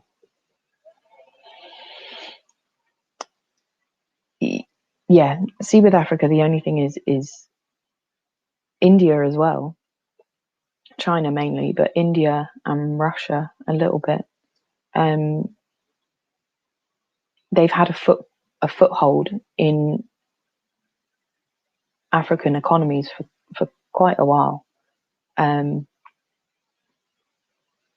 So it was bound to happen that there's going to be trade deals with China. It was just bound to, because otherwise it's either that or war. It's either that or war between China and Africa. So I can understand why they've done that. Yeah. And also, like, Western states, you know, like European states haven't taken Africa seriously ever. And they've really, in fact, gone out of their way to maintain the exploitative relationships that Africa has with them. And they've really refused to address any of that, particularly like Macron. He laughed. He like guffawed, you know, like when the Ghanaian president started saying that they were going to push for economic independence for Africa. Like, he thought it was a joke. So why are you going to do deals with them? They think your economic prosperity is a joke. Why are you going to do deals with them? I wouldn't. You know? Just madness. Indian economy is literal garbage. Oh dear. Yeah, India's having some struggles in it. India's having struggles. But again, that kind of goes down to the colonial history. That's, you know, India's a weird one in terms of colonial history, because Indian people were trusted to so the British colonized India, and then the British were like, we trust you more than the black people over in Africa, so we're going to let you colonize some people in Africa as long as we're colonizers of you. And I think that kind of dynamic has really messed up India in terms of global relations now. You know, in terms of like government relationships. But also Modi he's split people, really, hasn't he? But like on a global politics level, people are either really for him or really against him.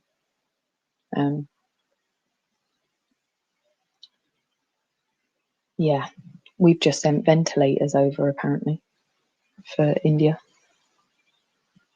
Fucking useless ventilators. Once you're on a ventilator, you're dead apparently. So why we're doing this whole ventilator industry thing, I still don't know. A year on, we know ventilators do not work.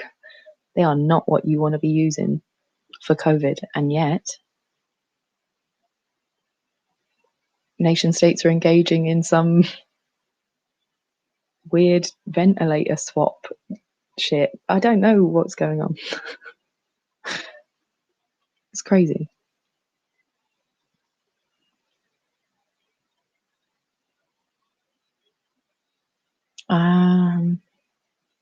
Did the EU show that? Is the EU showing that? I don't know that it is necessarily. If we look at their ability to acquire PPE and vaccines, that didn't work out for them, did it? That did not work out.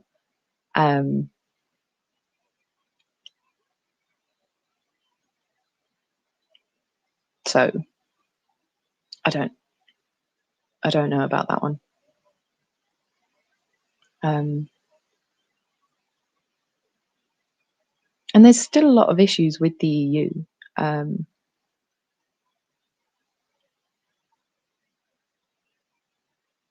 Yeah. It's not because of COVID either. Yeah, aliens. That's the thing, isn't it? I think it's a bit of both, incompetence and being evil. I think it's like incompetence and complete disregard for the people that you're affecting. Does that come from being in charge of like over 1 billion people though? Do you have to start to have that kind of mindset because a nation state with that many people doesn't actually work? Is that a thing? Because I've also noticed this in terms of nation state formation is most Western states, when they formed nation states, were relatively small in population. And so it's manageable to have a shared economy, a shared values, a voting bloc, etc., etc. But when you're getting up to like, you know, more than 100 million of anything, you're probably like, that's too many. There's too many people to be in charge of. I think 100 million even is probably too much already. And he's in charge of at least 10 of those.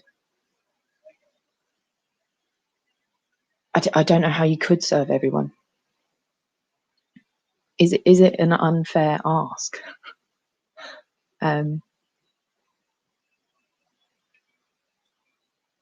What happens to the UK? Oh wait, I wouldn't be surprised if the UK sent over. Yeah, well, that's kind of my issue. Is there some carousel tax fraud thing going on between governments by just shipping fucking ventilators everywhere? Because I'm not really understanding why we're still propping up the ventilator market when we it's known that they kill people if you use them for COVID. Seems a very strange thing to be involved in. Or they're just trying to get rid of evidence.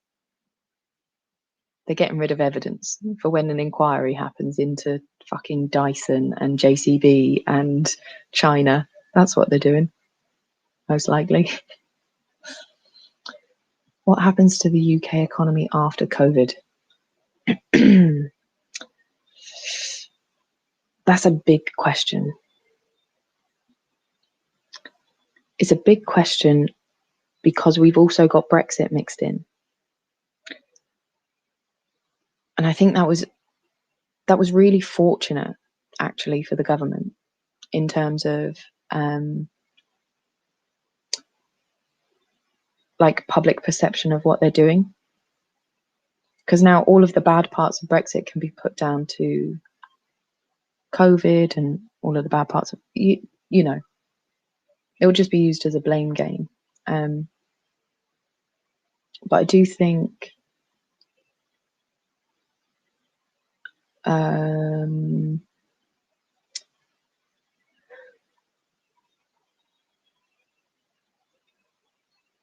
I think it's going to have to pick up. I think the government, so here's the thing with the COVID impact on the UK economy is already we were in dangerous territory because our whole economy is largely a tertiary, based on the tertiary industry. It's services, not goods or production or raw materials, nothing. So that if the government still wants to be seen as an economically powerful state, they're going to have to spend a lot of money on propping up the tertiary industry.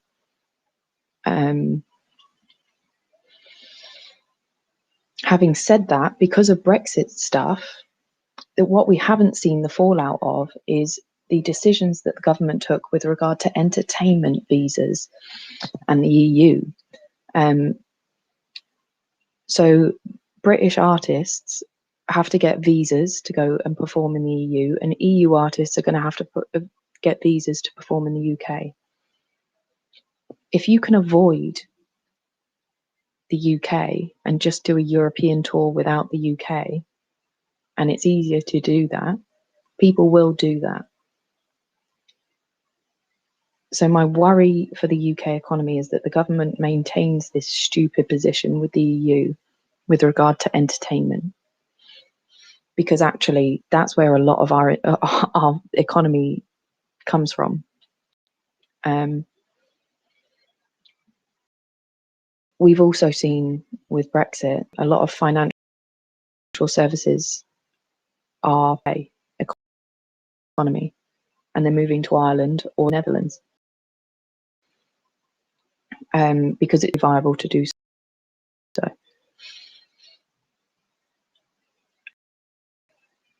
That's an issue.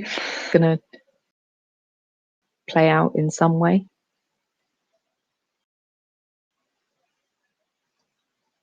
So yeah, I'm not entirely sure. I'm not entirely sure. There's the tension between the UK with the hard border, and there's also a tension between the EU and Ireland with regard to EU has a directive that they're about to bring into play, which means that all nation states, all EU member states, have to charge corporation tax. They have to. But Ireland's whole economy is based on corporations not having to pay corporation tax. The whole Irish economy is propped up by it. That's why companies use Ireland as a headquarters. So we've got all of that to play out yet. We've got the tension between Ireland and the EU with regard to corporation tax. We've got the hard border. We've got tensions rising in Northern Ireland more and more. And I know that's all Brexit stuff, but these are all the considerations when thinking about what our economy is going to be like after COVID. Because, yeah, really, I think the majority of the fallout after COVID isn't going to be from COVID, it's going to be from Brexit. But it will be framed as if it's all COVID. So then this government can just go, oh, no, that was, hey, we couldn't have possibly foreseen that. It's not our fault, you know?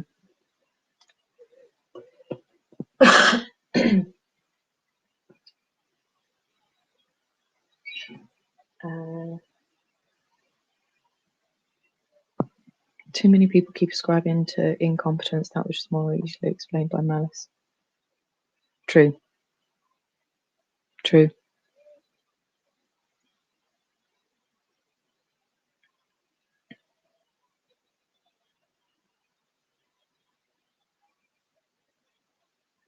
Yeah.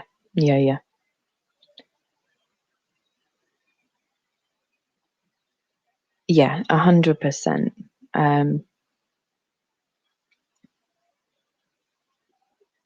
COVID really is distracting from the impact of Brexit. And media framing is definitely helping with that. So yeah, you've heard the opposite, that Brexit is hiding the true effect of COVID.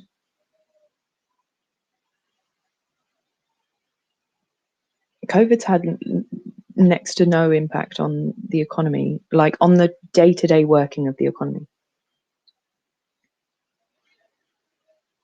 All of the workers that were needed to be working during lockdown were still working during lockdown. All of the industries that were actually necessary were kept open.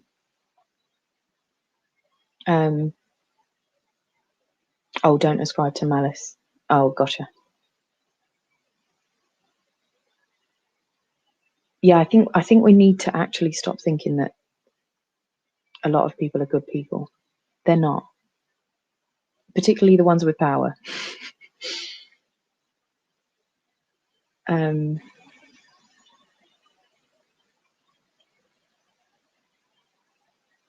Yeah, I do think we need to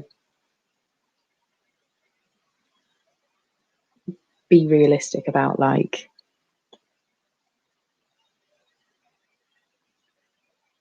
I think getting power also messes your head up. I think it must. Or maybe just the people who get in their head. I don't know. I don't know which one precedes the other, but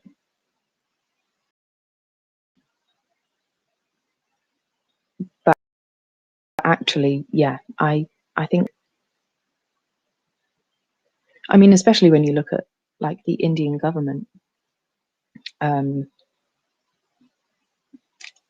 they are definitely making some particular moves that show that they are very much targeting particular people.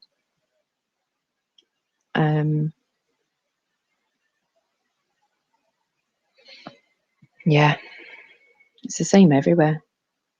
Not necessarily with the same tensions, but similar tensions every time.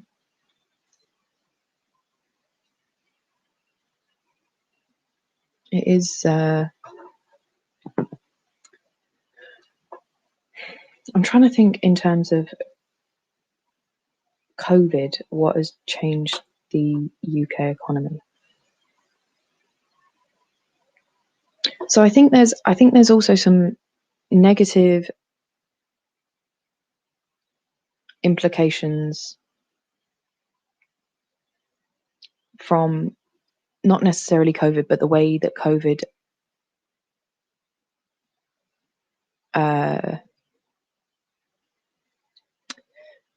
like the responses that people chose to take during COVID, I think that they will remain in some form.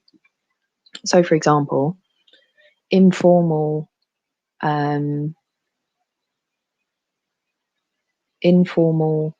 networks of industry people seems to be a thing. And I don't think that I'm actually on board with it. I thought I was.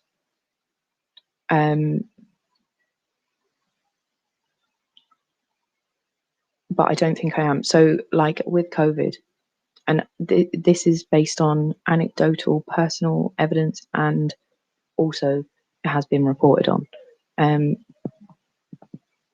But doctors, care home workers, care home owners, social care, top people, CCGs, CQC, all of the different people involved in medical care, they have been set up in informal WhatsApp groups to talk to each other since the start of COVID. This initially came out of a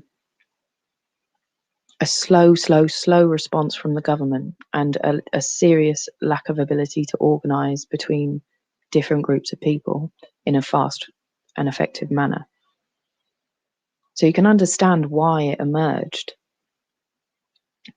The fact that it's still being used as the main way of communicating significant changes within a local area, that's an issue. That's an issue.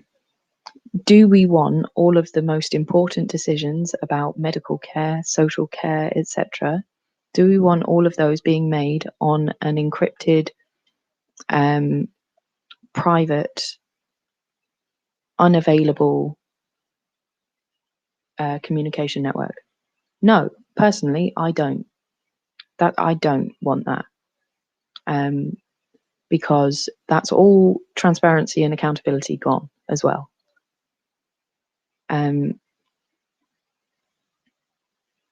So that's a significant issue, and I don't think we'll even see the ramifications of that for a fair few years when it all starts falling apart. You know, when nefarious actors have used those networks already to make their way through the ranks and influence in some really detrimental ways, that's when we'll find out about it all. Then we'll get an inquiry, and then 10 years after the fact, we'll find out about what actually happened. And we'll find that Dominic Cummings was a big influence on that, just to bring it all back to Dominic Cummings again. Yeah, there's all sorts going on. Not necessarily for the better.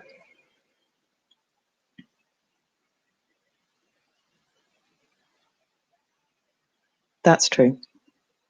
Better to be incompetent and malicious than competent and malicious.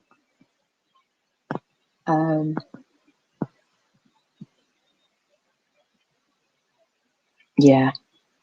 I mean, even all of that Greensill stuff, the PPE contracts, actually, that might be a positive to come out of all this COVID shit, is maybe, you know, legislation with regard to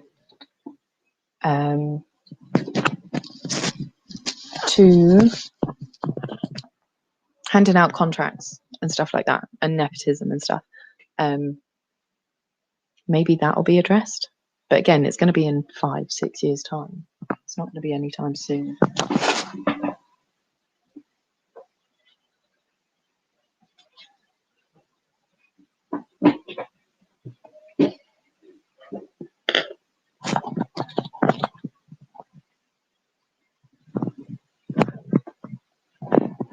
But yeah,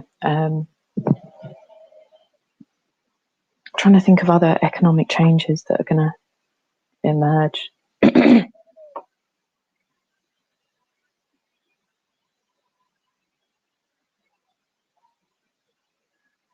That's it, really. We had the surge of people doing home shopping, but just based on like how quickly everyone has reverted back to going to restaurants and going shopping in the city centre and stuff. That doesn't look like it's going to be a permanent thing. Thank God. I don't want that. Mainly because, like, in that kind of a society, like, everyone would be super depressed. Everyone would be so individualized. And there would be no way of escaping that, because how would you ever meet anyone new? Yeah.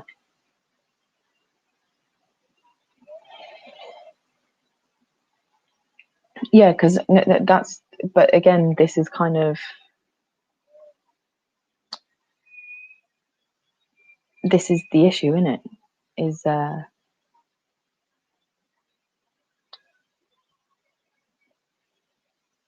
yeah, no one tries to do a 20-year plan. No one even tries to do a 10-year plan.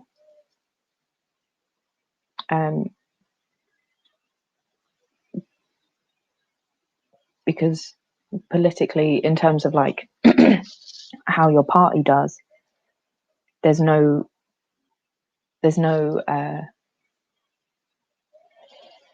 incentive to do that kind of a long-term plan.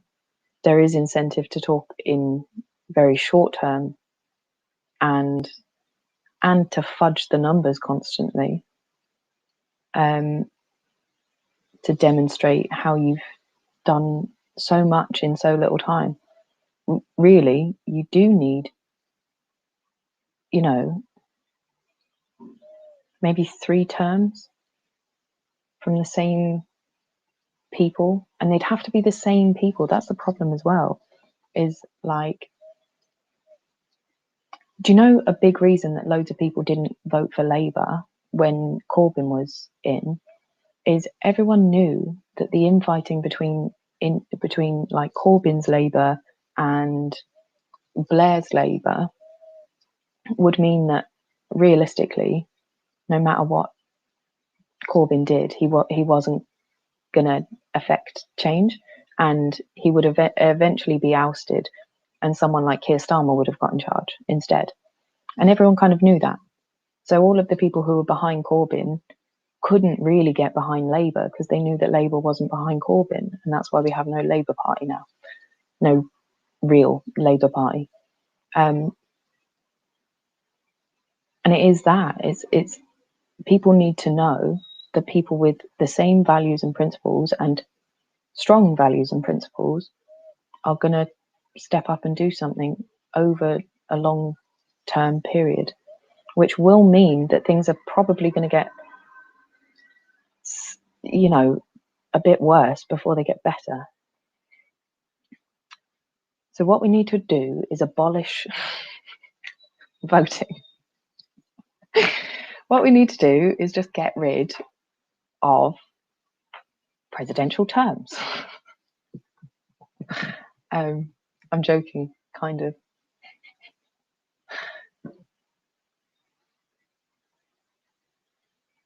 Grand plans for the future. Yeah, you can sign up for a plan in the future, as long as you don't have to actually do anything towards it. Like the Paris Accord. That was good for everyone at the time to sign up for, because there was no bad political implications of doing that. And by the time the political implications of that Paris Accord come to the fore, your people will not have been in charge for so long that you can just say, oh, it's the other party, it's their fault, they fucked it up, which is what we have in UK politics all the time.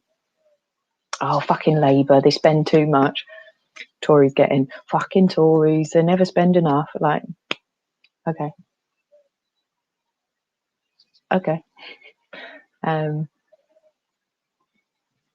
Yeah, but I think that's actually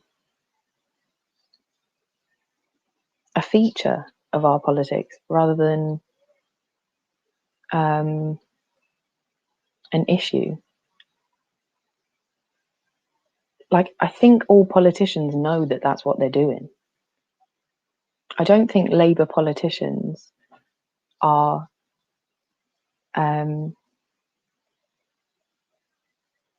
holding the position that they hold, believing that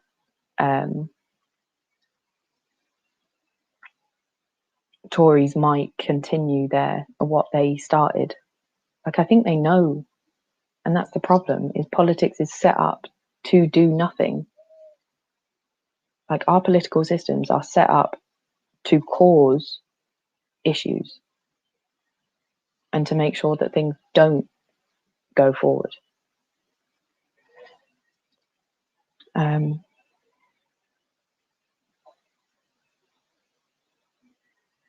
Yeah, it's crazy.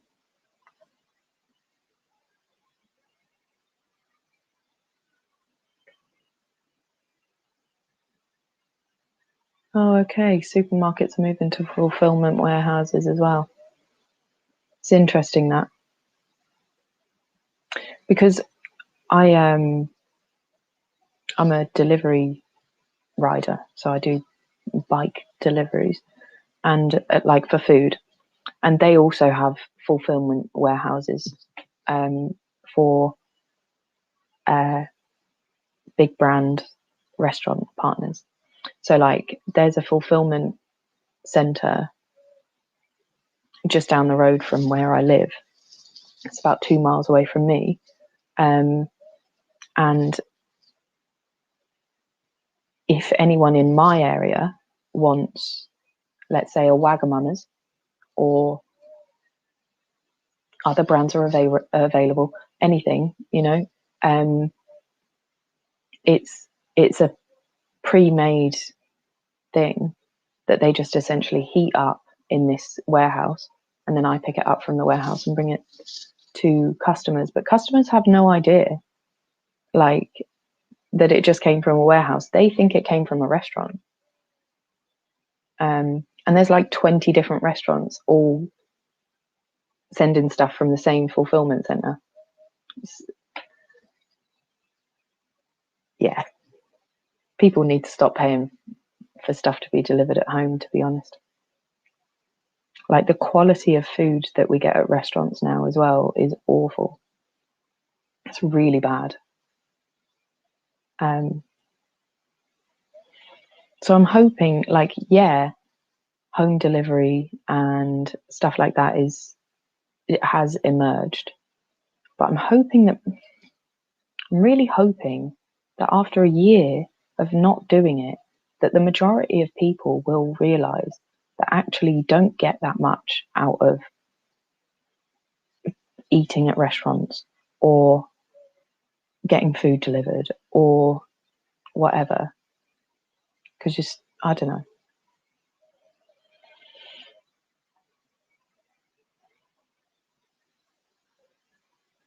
Yeah, there's definitely going to be automation.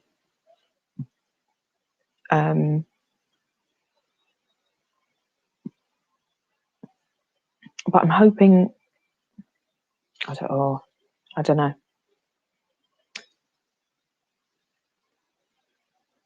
Because see, the thing is, what really needs to happen,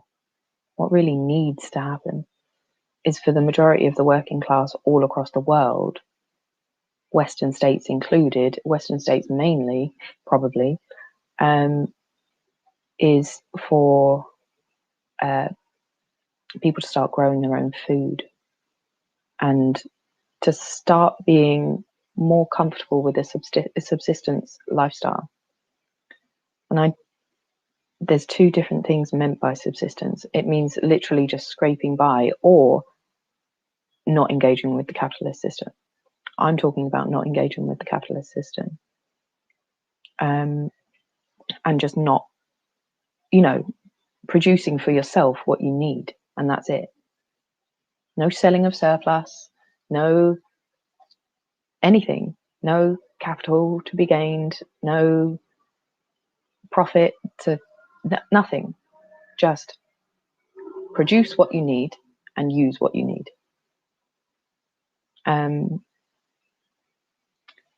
The thing is, that kind of an economy, that kind of a system has been so demonized in the West that we don't even remember that it exists and that it's a legitimate thing. Like,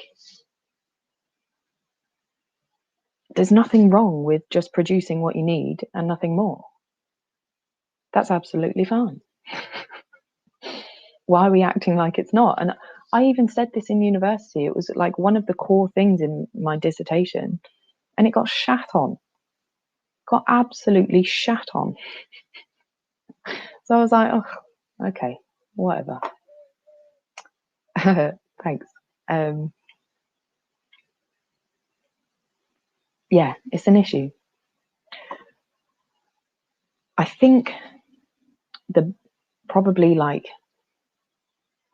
the best thing that can come out of all of it is, do you know, citizens who aren't in hyper capitalist economies and societies, those who are in, like Africa, for example. Africa is going to be a really interesting economic experiment in terms of, so like Ghana says the president says, like, we're going to stop exporting raw materials, we're going to become producers of chocolate and stuff. It'll be interesting to see what they do with that. Do they then still follow the same sort of blueprint put out by the US and stuff like that, or do they take a different approach to production and economic growth and stuff like that? I think that could be really interesting.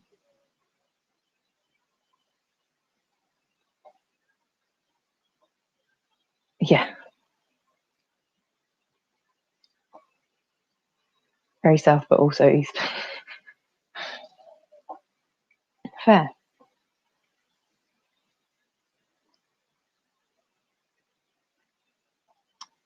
Reward punishment mentality versus some other ways of living.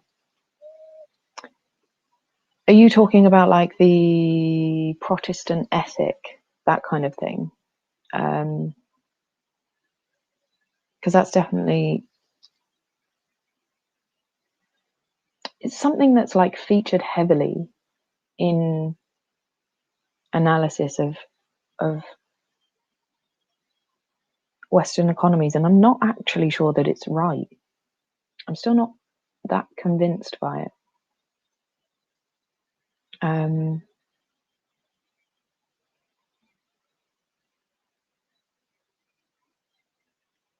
I think, yeah, I don't know.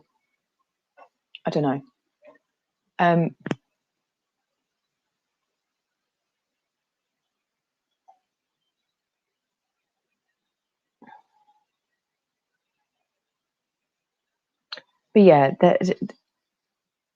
there is like a, so Adorno and Horkheimer, there's a really nice little bit from it. 1 second, I'll get it out. They wrote about the culture industry.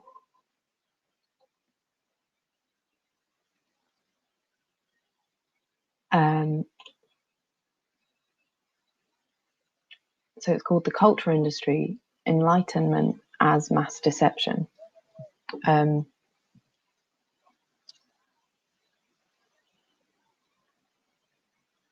It's a really good piece.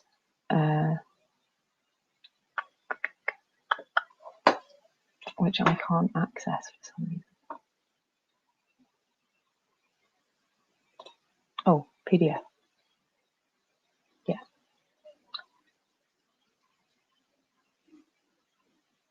So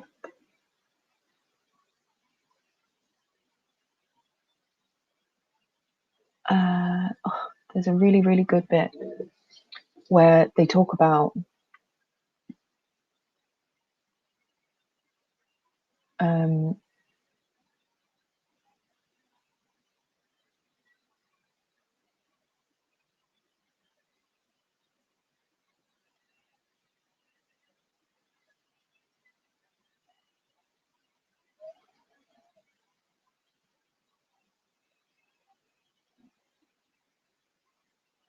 oh, it's actually, yeah, I'm just starting to read the section that I really like, and it's a bit long. I can show you it though.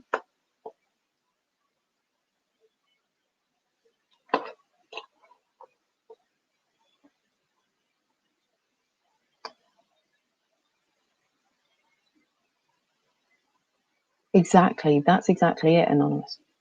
Is yeah, things might be more expensive, but they probably be at the price that they should have been, you know? And I think, I mean, this is a bit hippy dippy, but spiritually, I think that's probably going to be better for all of us.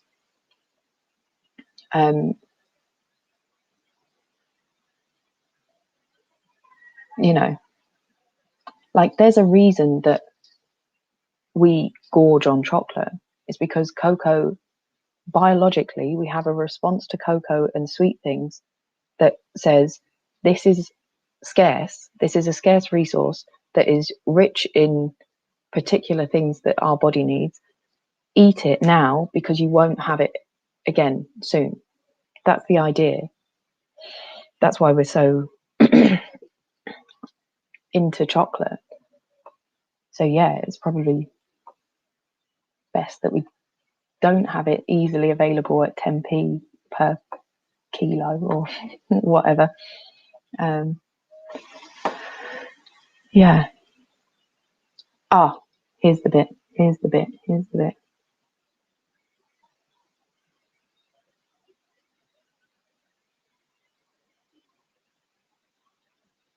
Wait, no, it's not.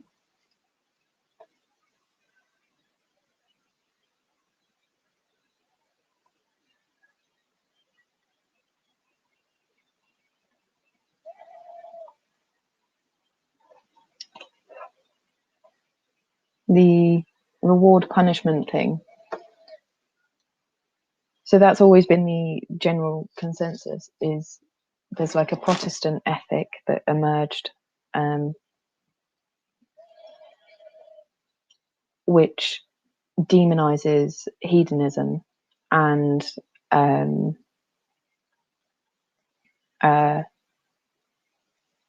values hard work and like purity. But then the culture industry came along and made leisure work as well. And that's why we're so fucked in the West, is we don't actually ever reward ourselves or punish ourselves fully.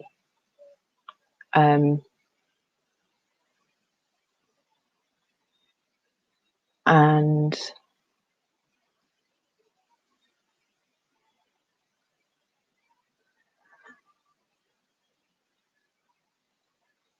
yeah, like the automation of our responses, it makes them homogenous responses, and also makes them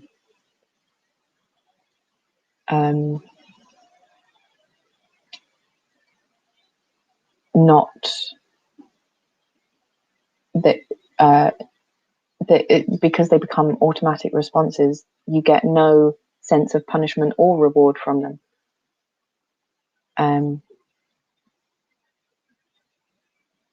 Yeah.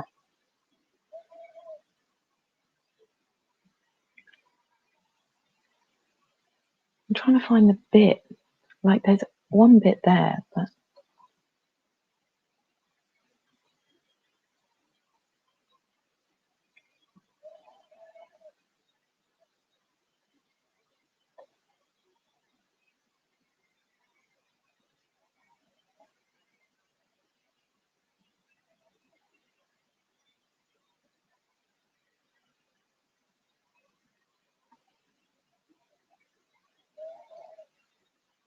so like there's this bit, I'll show you. Chocolate will be scarce in the future. Only if you don't know how to make cocoa. It's not hard to make cocoa. It's actually not hard. That's another problem though, is most people in Western states have no idea how to produce anything on an individual scale at all. Like at all. So they have no sense of like looking after yourself. So chocolate will be scarce to those who rely on everything being literally handed to them, packaged on a plate.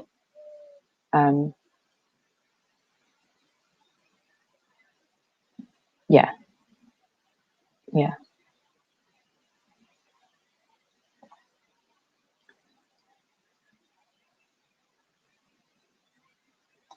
It's not even too many opportunities. So Adorno and Horkheimer say that the culture industry actually literally stops you from feeling any of those highs or lows too much.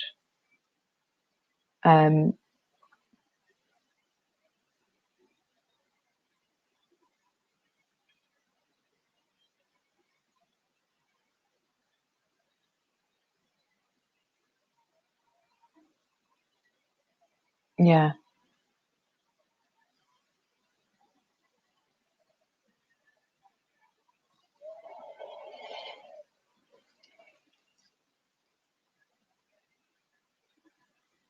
There's a specific bit in this that I really wanted to talk about.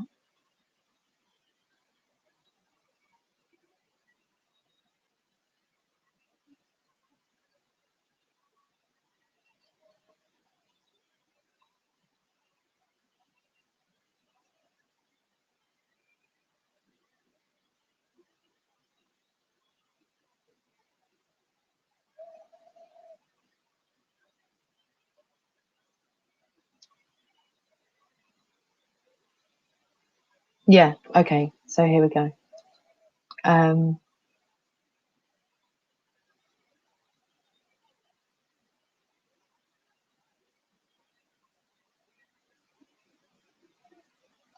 So this is an extract from, I mean, this was written a long time ago as well. So this is what they claim the effects of the culture industry is, which came with the Enlightenment era. They say, so no Palestrina could be more of a purist in eliminating every unprepared and unresolved discord than the jazz arranger in suppressing any development which does not conform to the jargon.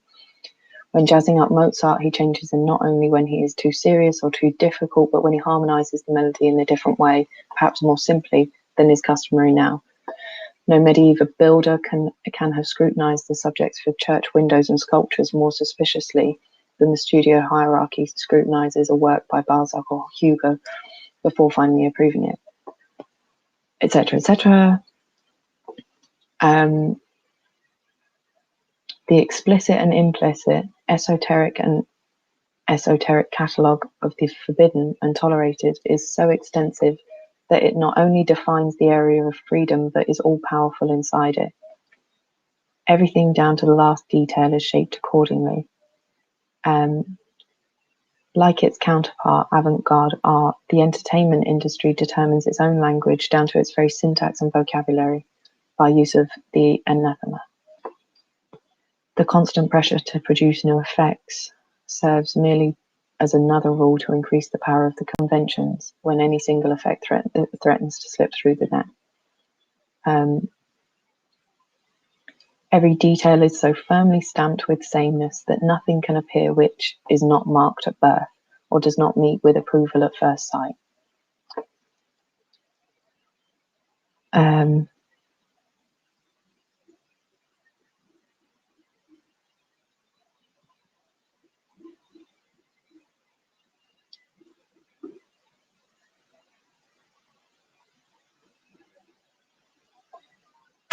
And so they say, this is the nature which, complicated by the ever-present and extravagant demands of the specific medium, constitutes the new style and is a system of non-culture to which one might even concede a certain unity of style if it really made any sense to speak of stylized barbarity.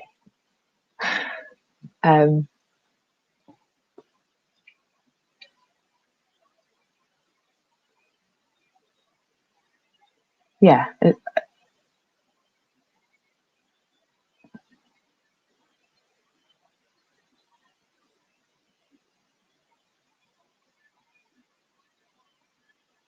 There was another bit.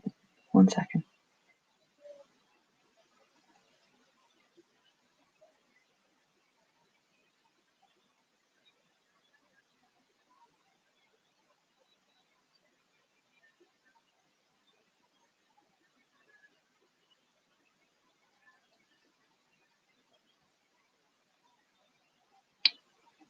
Yeah. None of this is as simple as I thought it was to read. Never mind. When was it written? Good question. 1800s, so I think.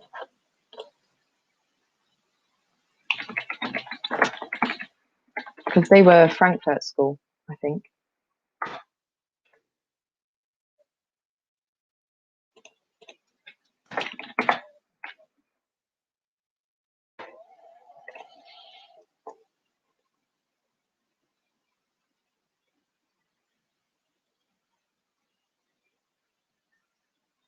Oh, 1947. There we go. So later than I thought. But I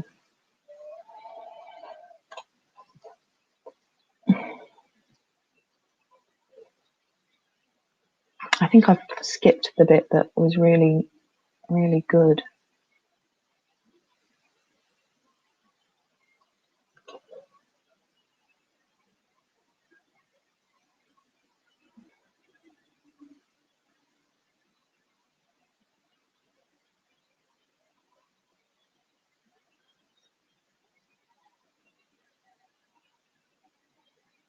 Oh, okay, yeah. I skipped one of the main really good bits.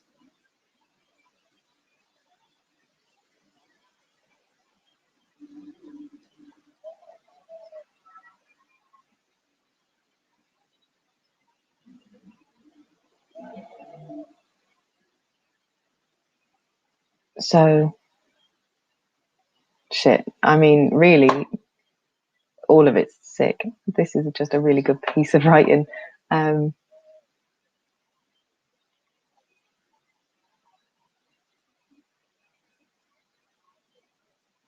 Okay, listen, I'm just going to read this first bit. The sociological theory that the loss of the support of objectively established religion, the dissolution of the last remnants of pre-capitalism, together with technological and social differentiation and specialization, have led to cultural chaos is disproved every day. Shit, I didn't read that. For culture now impresses the same stamp on everything. Films, radio, magazines make up a system which is uniform as a whole and in every part. Even the aesthetic activities of political opposites are one in their enthusiastic obedience to the rhythm of the iron system. The huge gleaming towers that shoot up everywhere are outward signs of the ingenious planning of international concerns toward which the unleashed entrepreneurial system, whose monuments are a mass of gloomy houses and business premises in grimy, spiritless cities, was already hastening. Blah, blah, blah. Because the inhabitants, as producers and as consumers, are drawn into the centre in search of work and pleasure, all the living units crystallize into well-organized complexes. The striking unity of microcosm and macrocosm presents men with a model of their culture, the false identity of the general and the particular. Under monopoly, all mass culture is identical, and the lines of its artificial framework begin to show through. So on and so forth. Yeah.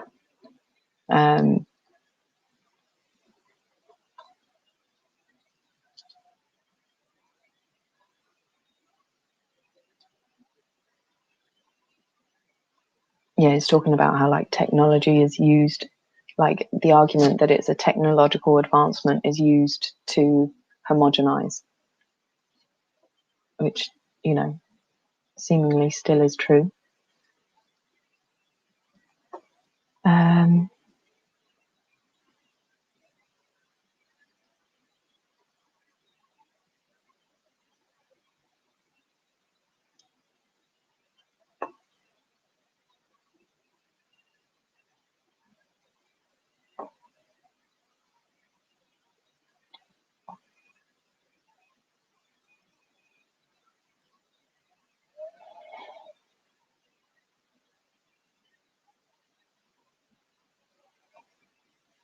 Yeah, okay. There's too many things to deal with in that.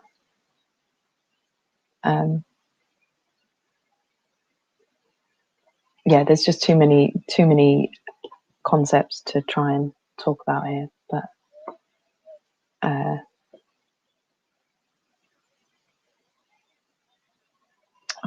was a particular bit that I had in mind. There was a reason for me bringing it up.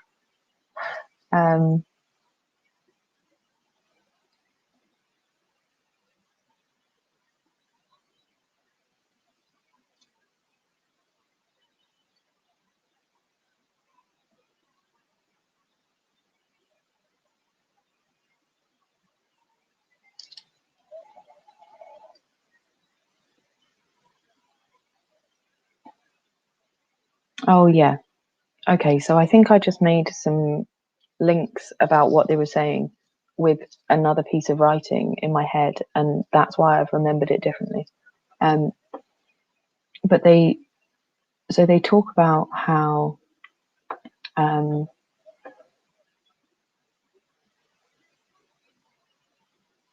like films, the way films are written, they said like the way films are made, they say that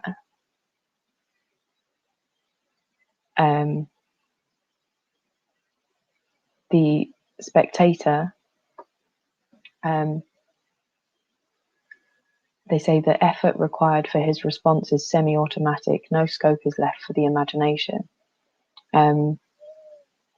Those who are so absorbed by the world of the movie, by its images, gestures, words, they're unable to supply what really makes it a world and do not have to dwell on particular points of its mechanisms during screening. All the other films and products of the entertainment industry which they have seen have taught them what to expect. They react automatically. The might of industrial society is lodged in men's minds. The entertainment's manufacturers know that their product will be consumed with alertness even when the customer is distraught, for each of them is a model of the huge economic machinery which has always sustained the masses, whether at work or at leisure, which is akin to work. The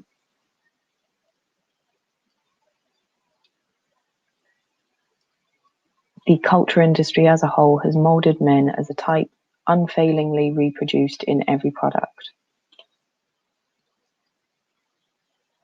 And that reminded me of something that John Ruskin said in the 1800s, which was like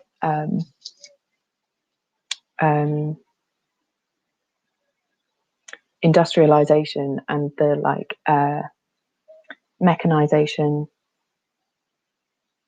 and like factory Fordization, you know, like the breaking down of different jobs to separate them into the various different elements to give more jobs, but with no skill. John Ruskin was talking about that and saying how like you can either make a tool of the creature or you can make a man of him. You can't make both. And he was talking about how it essentially dehumanizes you to become part of this production industry. And I think Adorno and Horkheimer are saying production and consumption alike, it does the same thing to you. But yeah, Adorno and Horkheimer, they're from the Frankfurt School of Sociology. So they were quite critical of capitalism and stuff like that. Somehow now, the whole of the Frankfurt School has been dismissed as being like elitist and racist and that, which, I mean, I suppose they were by nature, like they were exclusionary of women and minorities, but I think that was just more because of the time that they were in. I don't think that was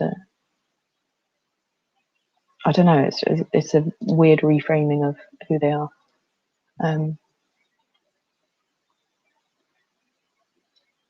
But yeah, history's definitely been pretty much the exact same since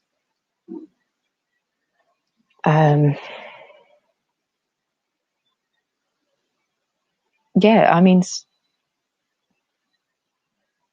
since imperialist expansion, I think it's been pretty much the same, you know? Outfit check. What?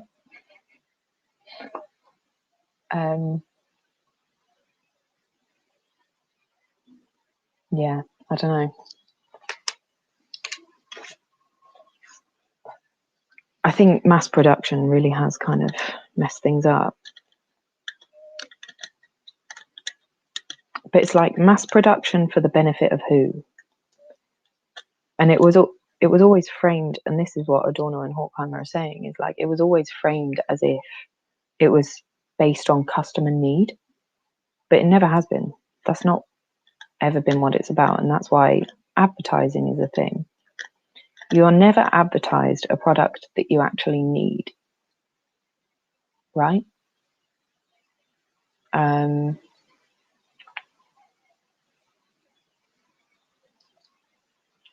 Yeah, I can't think of a product that everyone actually needs that I've seen advertised on the TV, or that is needed. Like washing powder, for example, we see that advertised all the time, but actually, we don't need washing powder anywhere near as much as we use it, and that is as a result of advertising and technological advancement bringing white goods and mass production bringing white goods into each household.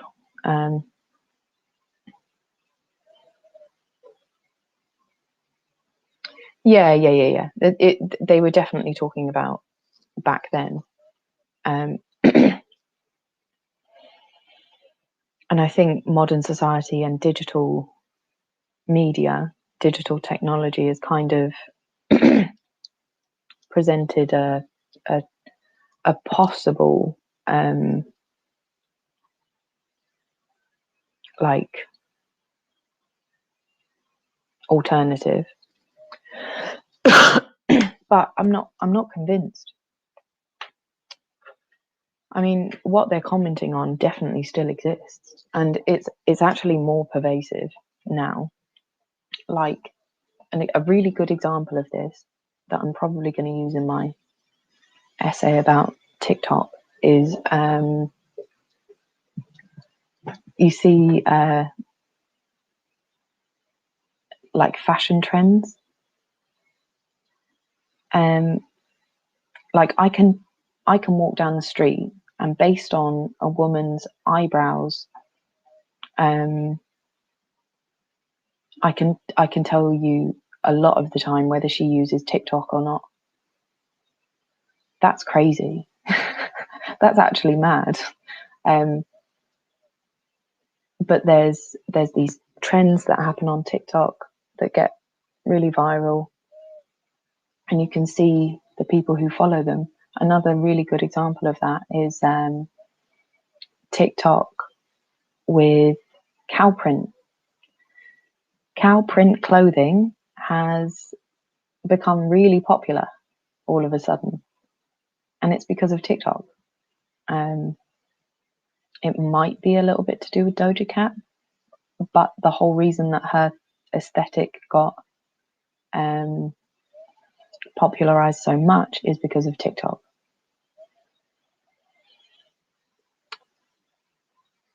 An added interesting element of that is that TikTok is obviously a Chinese owned social media platform. This trend, this fashion trend of cow print has been proliferated on TikTok.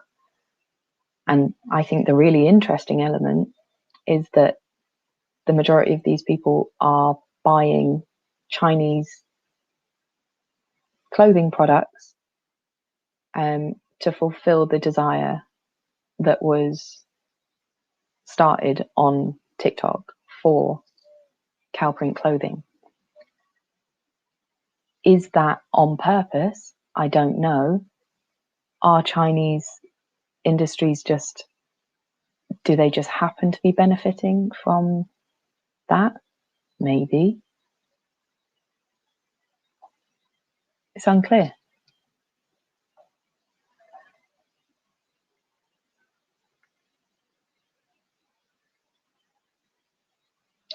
Yeah.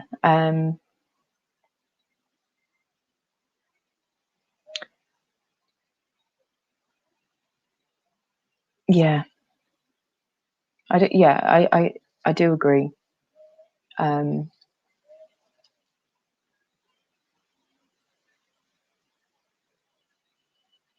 fair, aliens. Take care.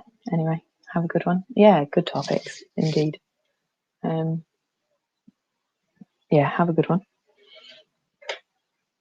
But yeah, I would say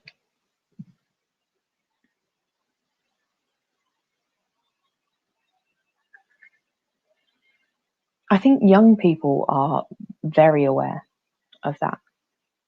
And I'm talking like much younger than me.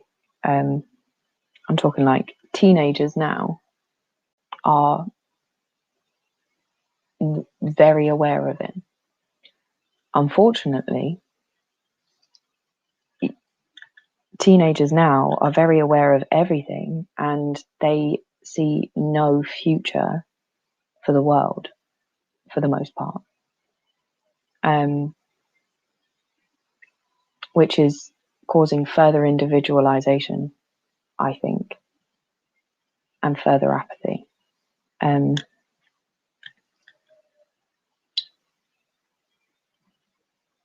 But yeah, yeah, it's interesting. I don't know.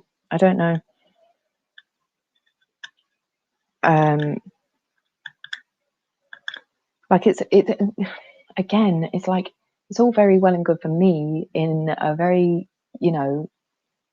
privileged state to be talking about all of this.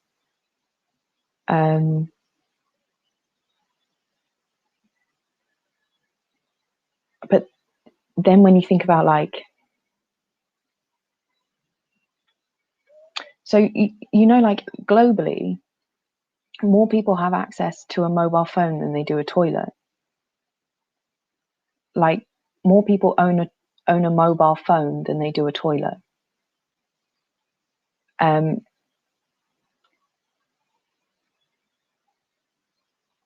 So whilst we do have the proliferation of like a definite mass culture, and corporations are an issue, it's also like I don't know. Like the majority of people in Africa or Southeast Asia, for example, the majority of people in those countries, their main source of internet is Facebook.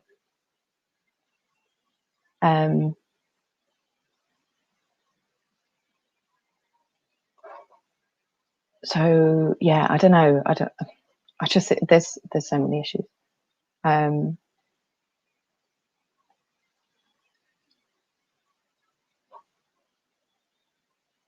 Because it's like, oh, I don't know. It's a lot.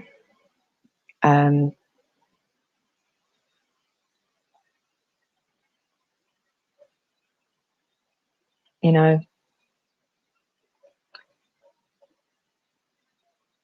Yeah, me too. It's a hard one. It's mm,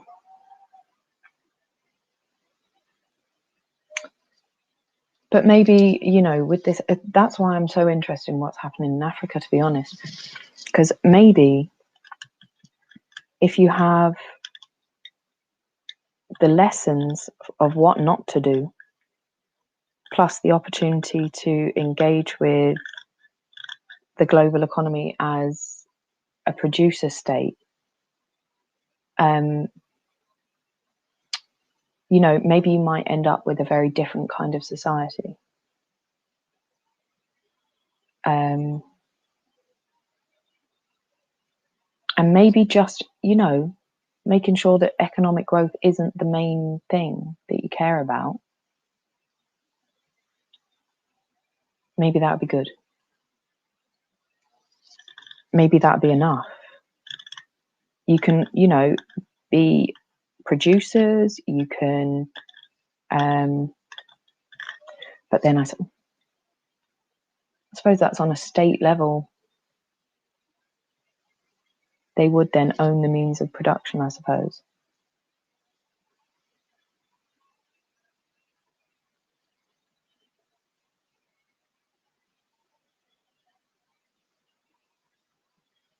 Yeah, there's a lot to think about.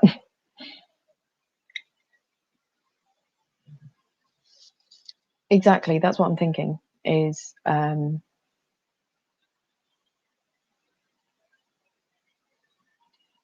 never mind even what's been done to them, but also just like in terms of looking at how the West have set up their societies and have established that there will always be the majority of people on the bottom doing shit jobs all the time because of moving from a production state to an importing tertiary based state like the UK, if you choose not to do that, if you don't, export all your fucking labor, and you don't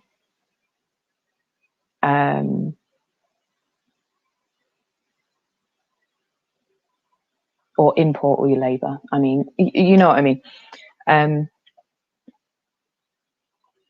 and set up your production in a cheaper, I suppose, where would be the cheaper country? Well, I mean, who knows what will happen in 10, 15 years, let's say Ghana gets on top, because they stopped exporting raw materials and started becoming a production state above anything else.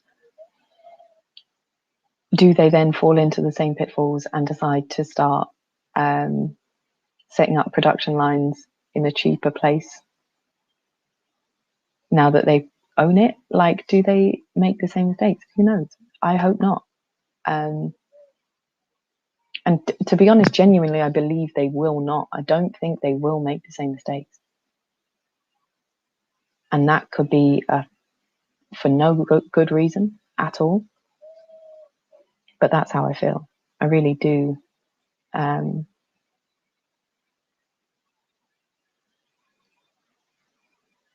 Yeah, I don't know. Free tech and internet for all / free tracking and data mining.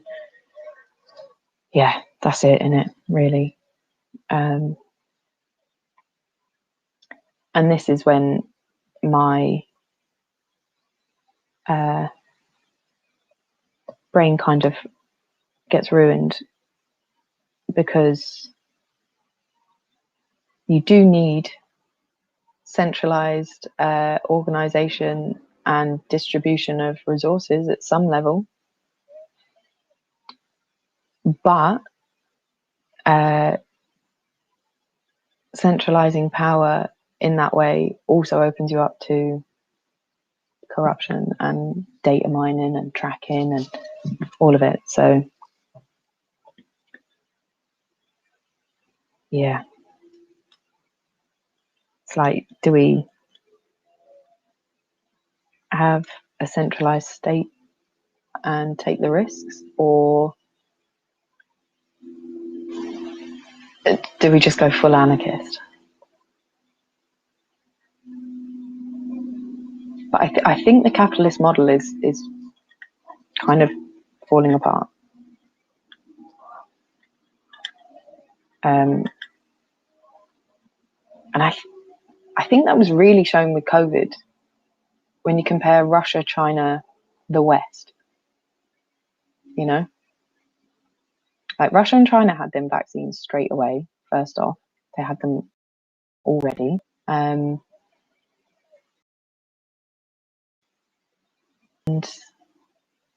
they got them distributed. China just shut everything down and started it back up. Like, I mean, yeah, Russia's a bit more complicated than China, I suppose. But even so, the capitalist model didn't work in a crisis. Yeah, that's literally, that's why Myanmar is in like, literally that is why. Facebook have been sued over that because they've literally like facilitated civil unrest in Myanmar for years.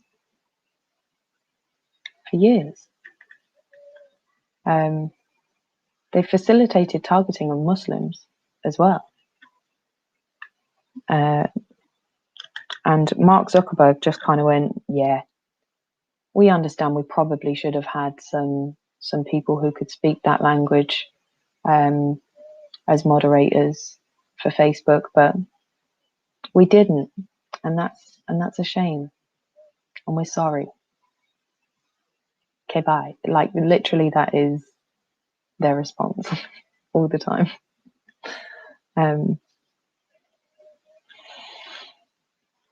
Yeah. Unfortunately, what we've really seen is that when things are bad, you do need, whatever that looks like, some unified central power to say stop. You know, I've always wondered that. I've asked someone that. Maybe someone told me.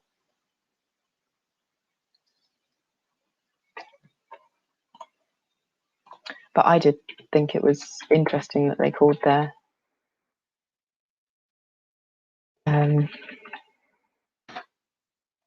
that they called the thing that.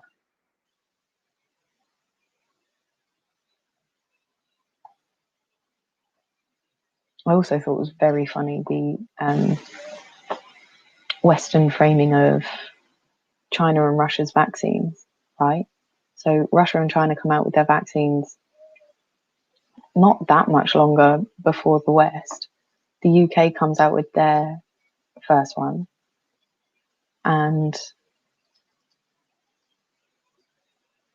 when you say to someone, oh well, it's on par with the Russia or China vaccine, then it's just as dangerous. People go, no, because we did that one, so it's different. And you say, how? And people are it just is. Okay, cool. So apparently Sputnik also means attendant or companion or traveling companion or fellow traveler. Traveling companion. Companion. Bruh. No. I mean, your traveling companion? Your vaccine is your traveling companion? Why? What's accompanying you?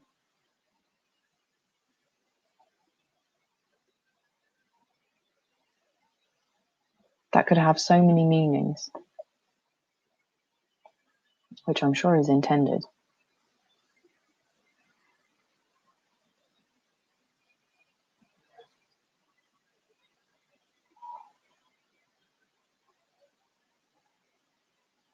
Traveling companion or fellow traveler. That's what it means.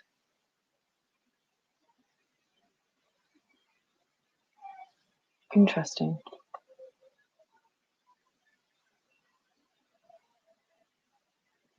Don't say what words?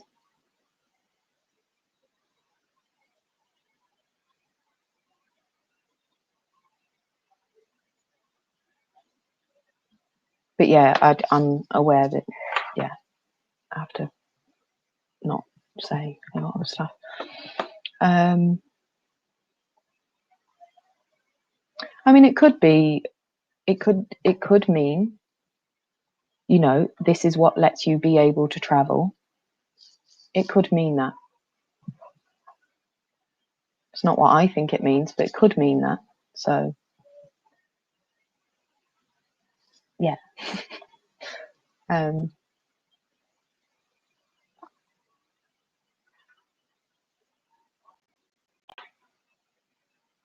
Interesting. Yeah, I'm good. I'm A-okay. Oh dear. Do you know what I really want to know is, are all the rich in the countries, are all the rich across the world getting vaccines? I guarantee you they're not.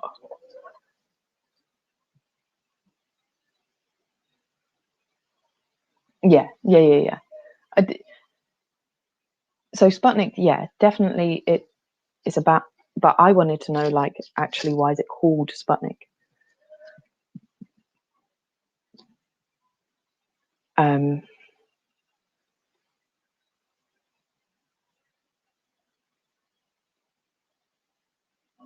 But also,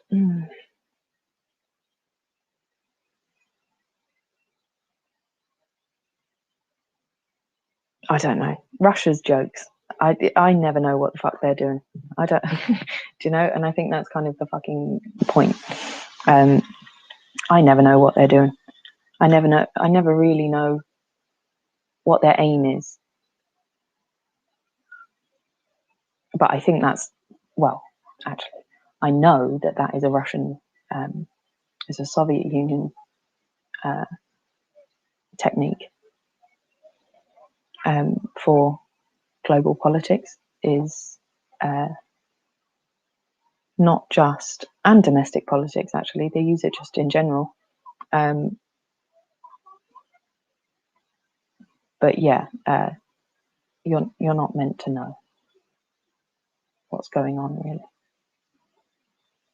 So one of the best ways of controlling a population is make them really apathetic by not knowing what's true and what's not. And it's a technique that's been used a lot recently by a lot of different actors, and that's why we're so fucked. But there we go.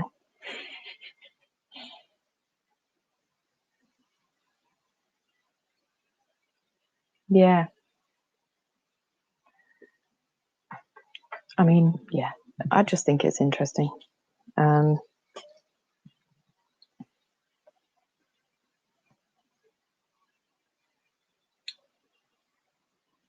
Do you know what though?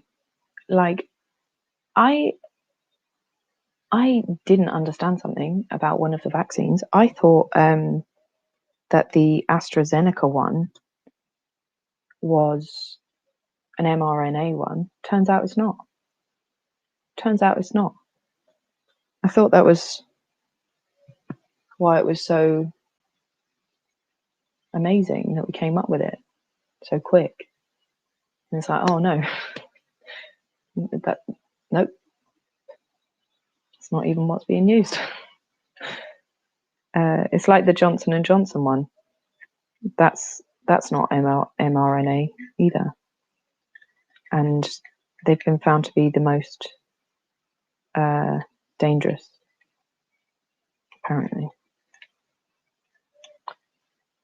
Either which way, though, you know.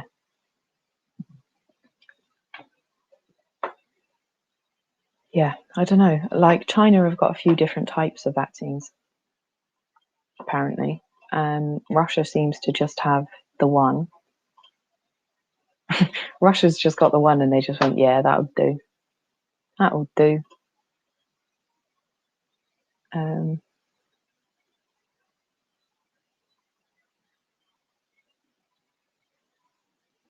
Yeah.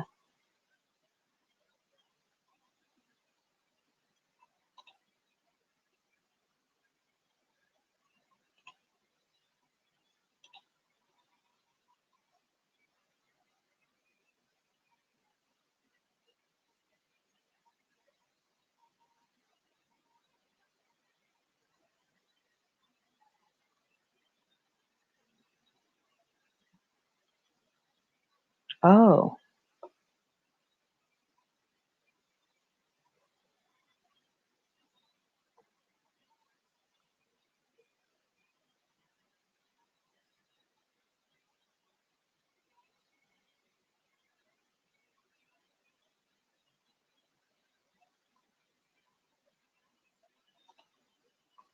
Just looked into the meaning of the word Sputnik again. And it's actually much more complicated. Like, the word Sputnik is complicated. So it comes from the word put, which is pronounced poot, right? Like Putin. Which means path or way. When you prefix it with an S, that means like to do something combined with someone else. And the suffix "nik" makes it a person. So it's a completely made up word. Or is it? I don't know. Oh, are there different Russian ones? Fair. Oh, hey, by the way, Big K, if you're still there.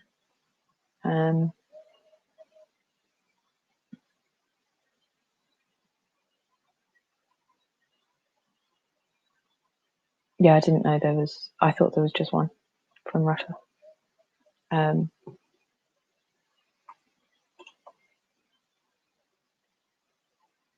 yeah, okay. I don't know enough about how. I don't know enough about the Russian language to understand the etymology of Sputnik. That's what we've come to the conclusion of. I need an in-depth understanding of Russian, which I don't have.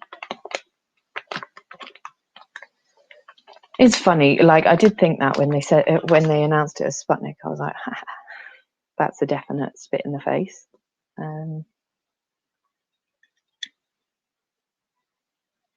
Yeah. But the way the Americans always frame it is Russians do things first, but they do it shit. I don't know that evidence actually supports that claim. Do you know what I mean?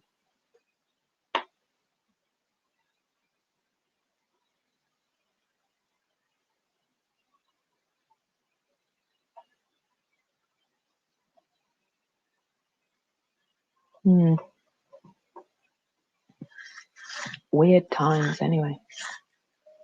Weird times.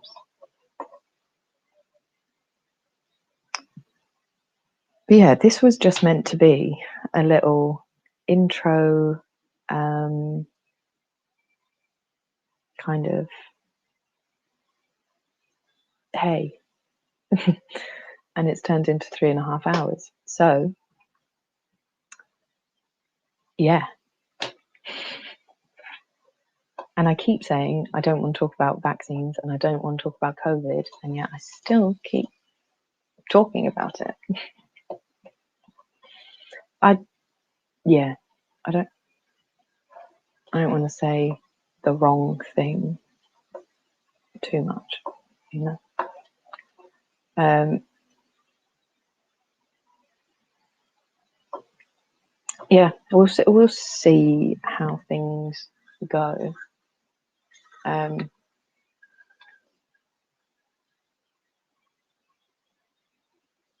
have noticed even like Joe Rogan and that not really offering his opinion on these kinds of things anymore, because I think he knows like the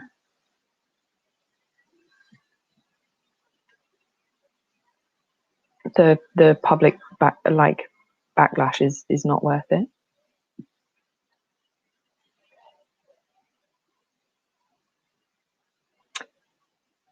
Thank you. It's good to be back.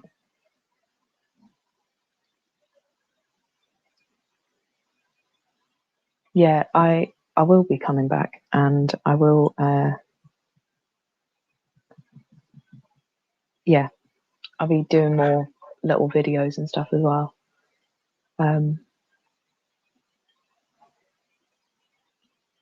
Because I thought if I just don't talk about stuff that's really bothering me, maybe it will just go away. that was literally my approach. I was like, okay, I'm starting to talk about these things, whatever. And then I was like, oh, concentrating on these things is kind of stressing me out. So maybe I'll stop making videos on them. So I did. And then all of the things still carried on happening. And I was getting just as stressed with like no outlet for it either. So I'm going to continue making videos because I don't think I can help it. I think I'm just sort of programmed to think this way. So, programmed by what or who knows? But yeah, exactly. That's exactly it. It is. The more you go, okay, I'm not going to do politics. I'm just not going to think about politics. I'm just going to ignore politics. The more politics seemingly becomes like a staple part of my day.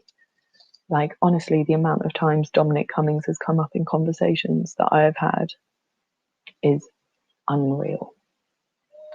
That's a good point. Tomorrow, I'll probably put up another little hot take video on him, just because a lot has developed since then. But yeah. Right, I think I'm going to get going. But it's been good having you here. And yeah, thanks for engaging. It's been good chats. And hopefully see you again soon. Yeah, thanks guys.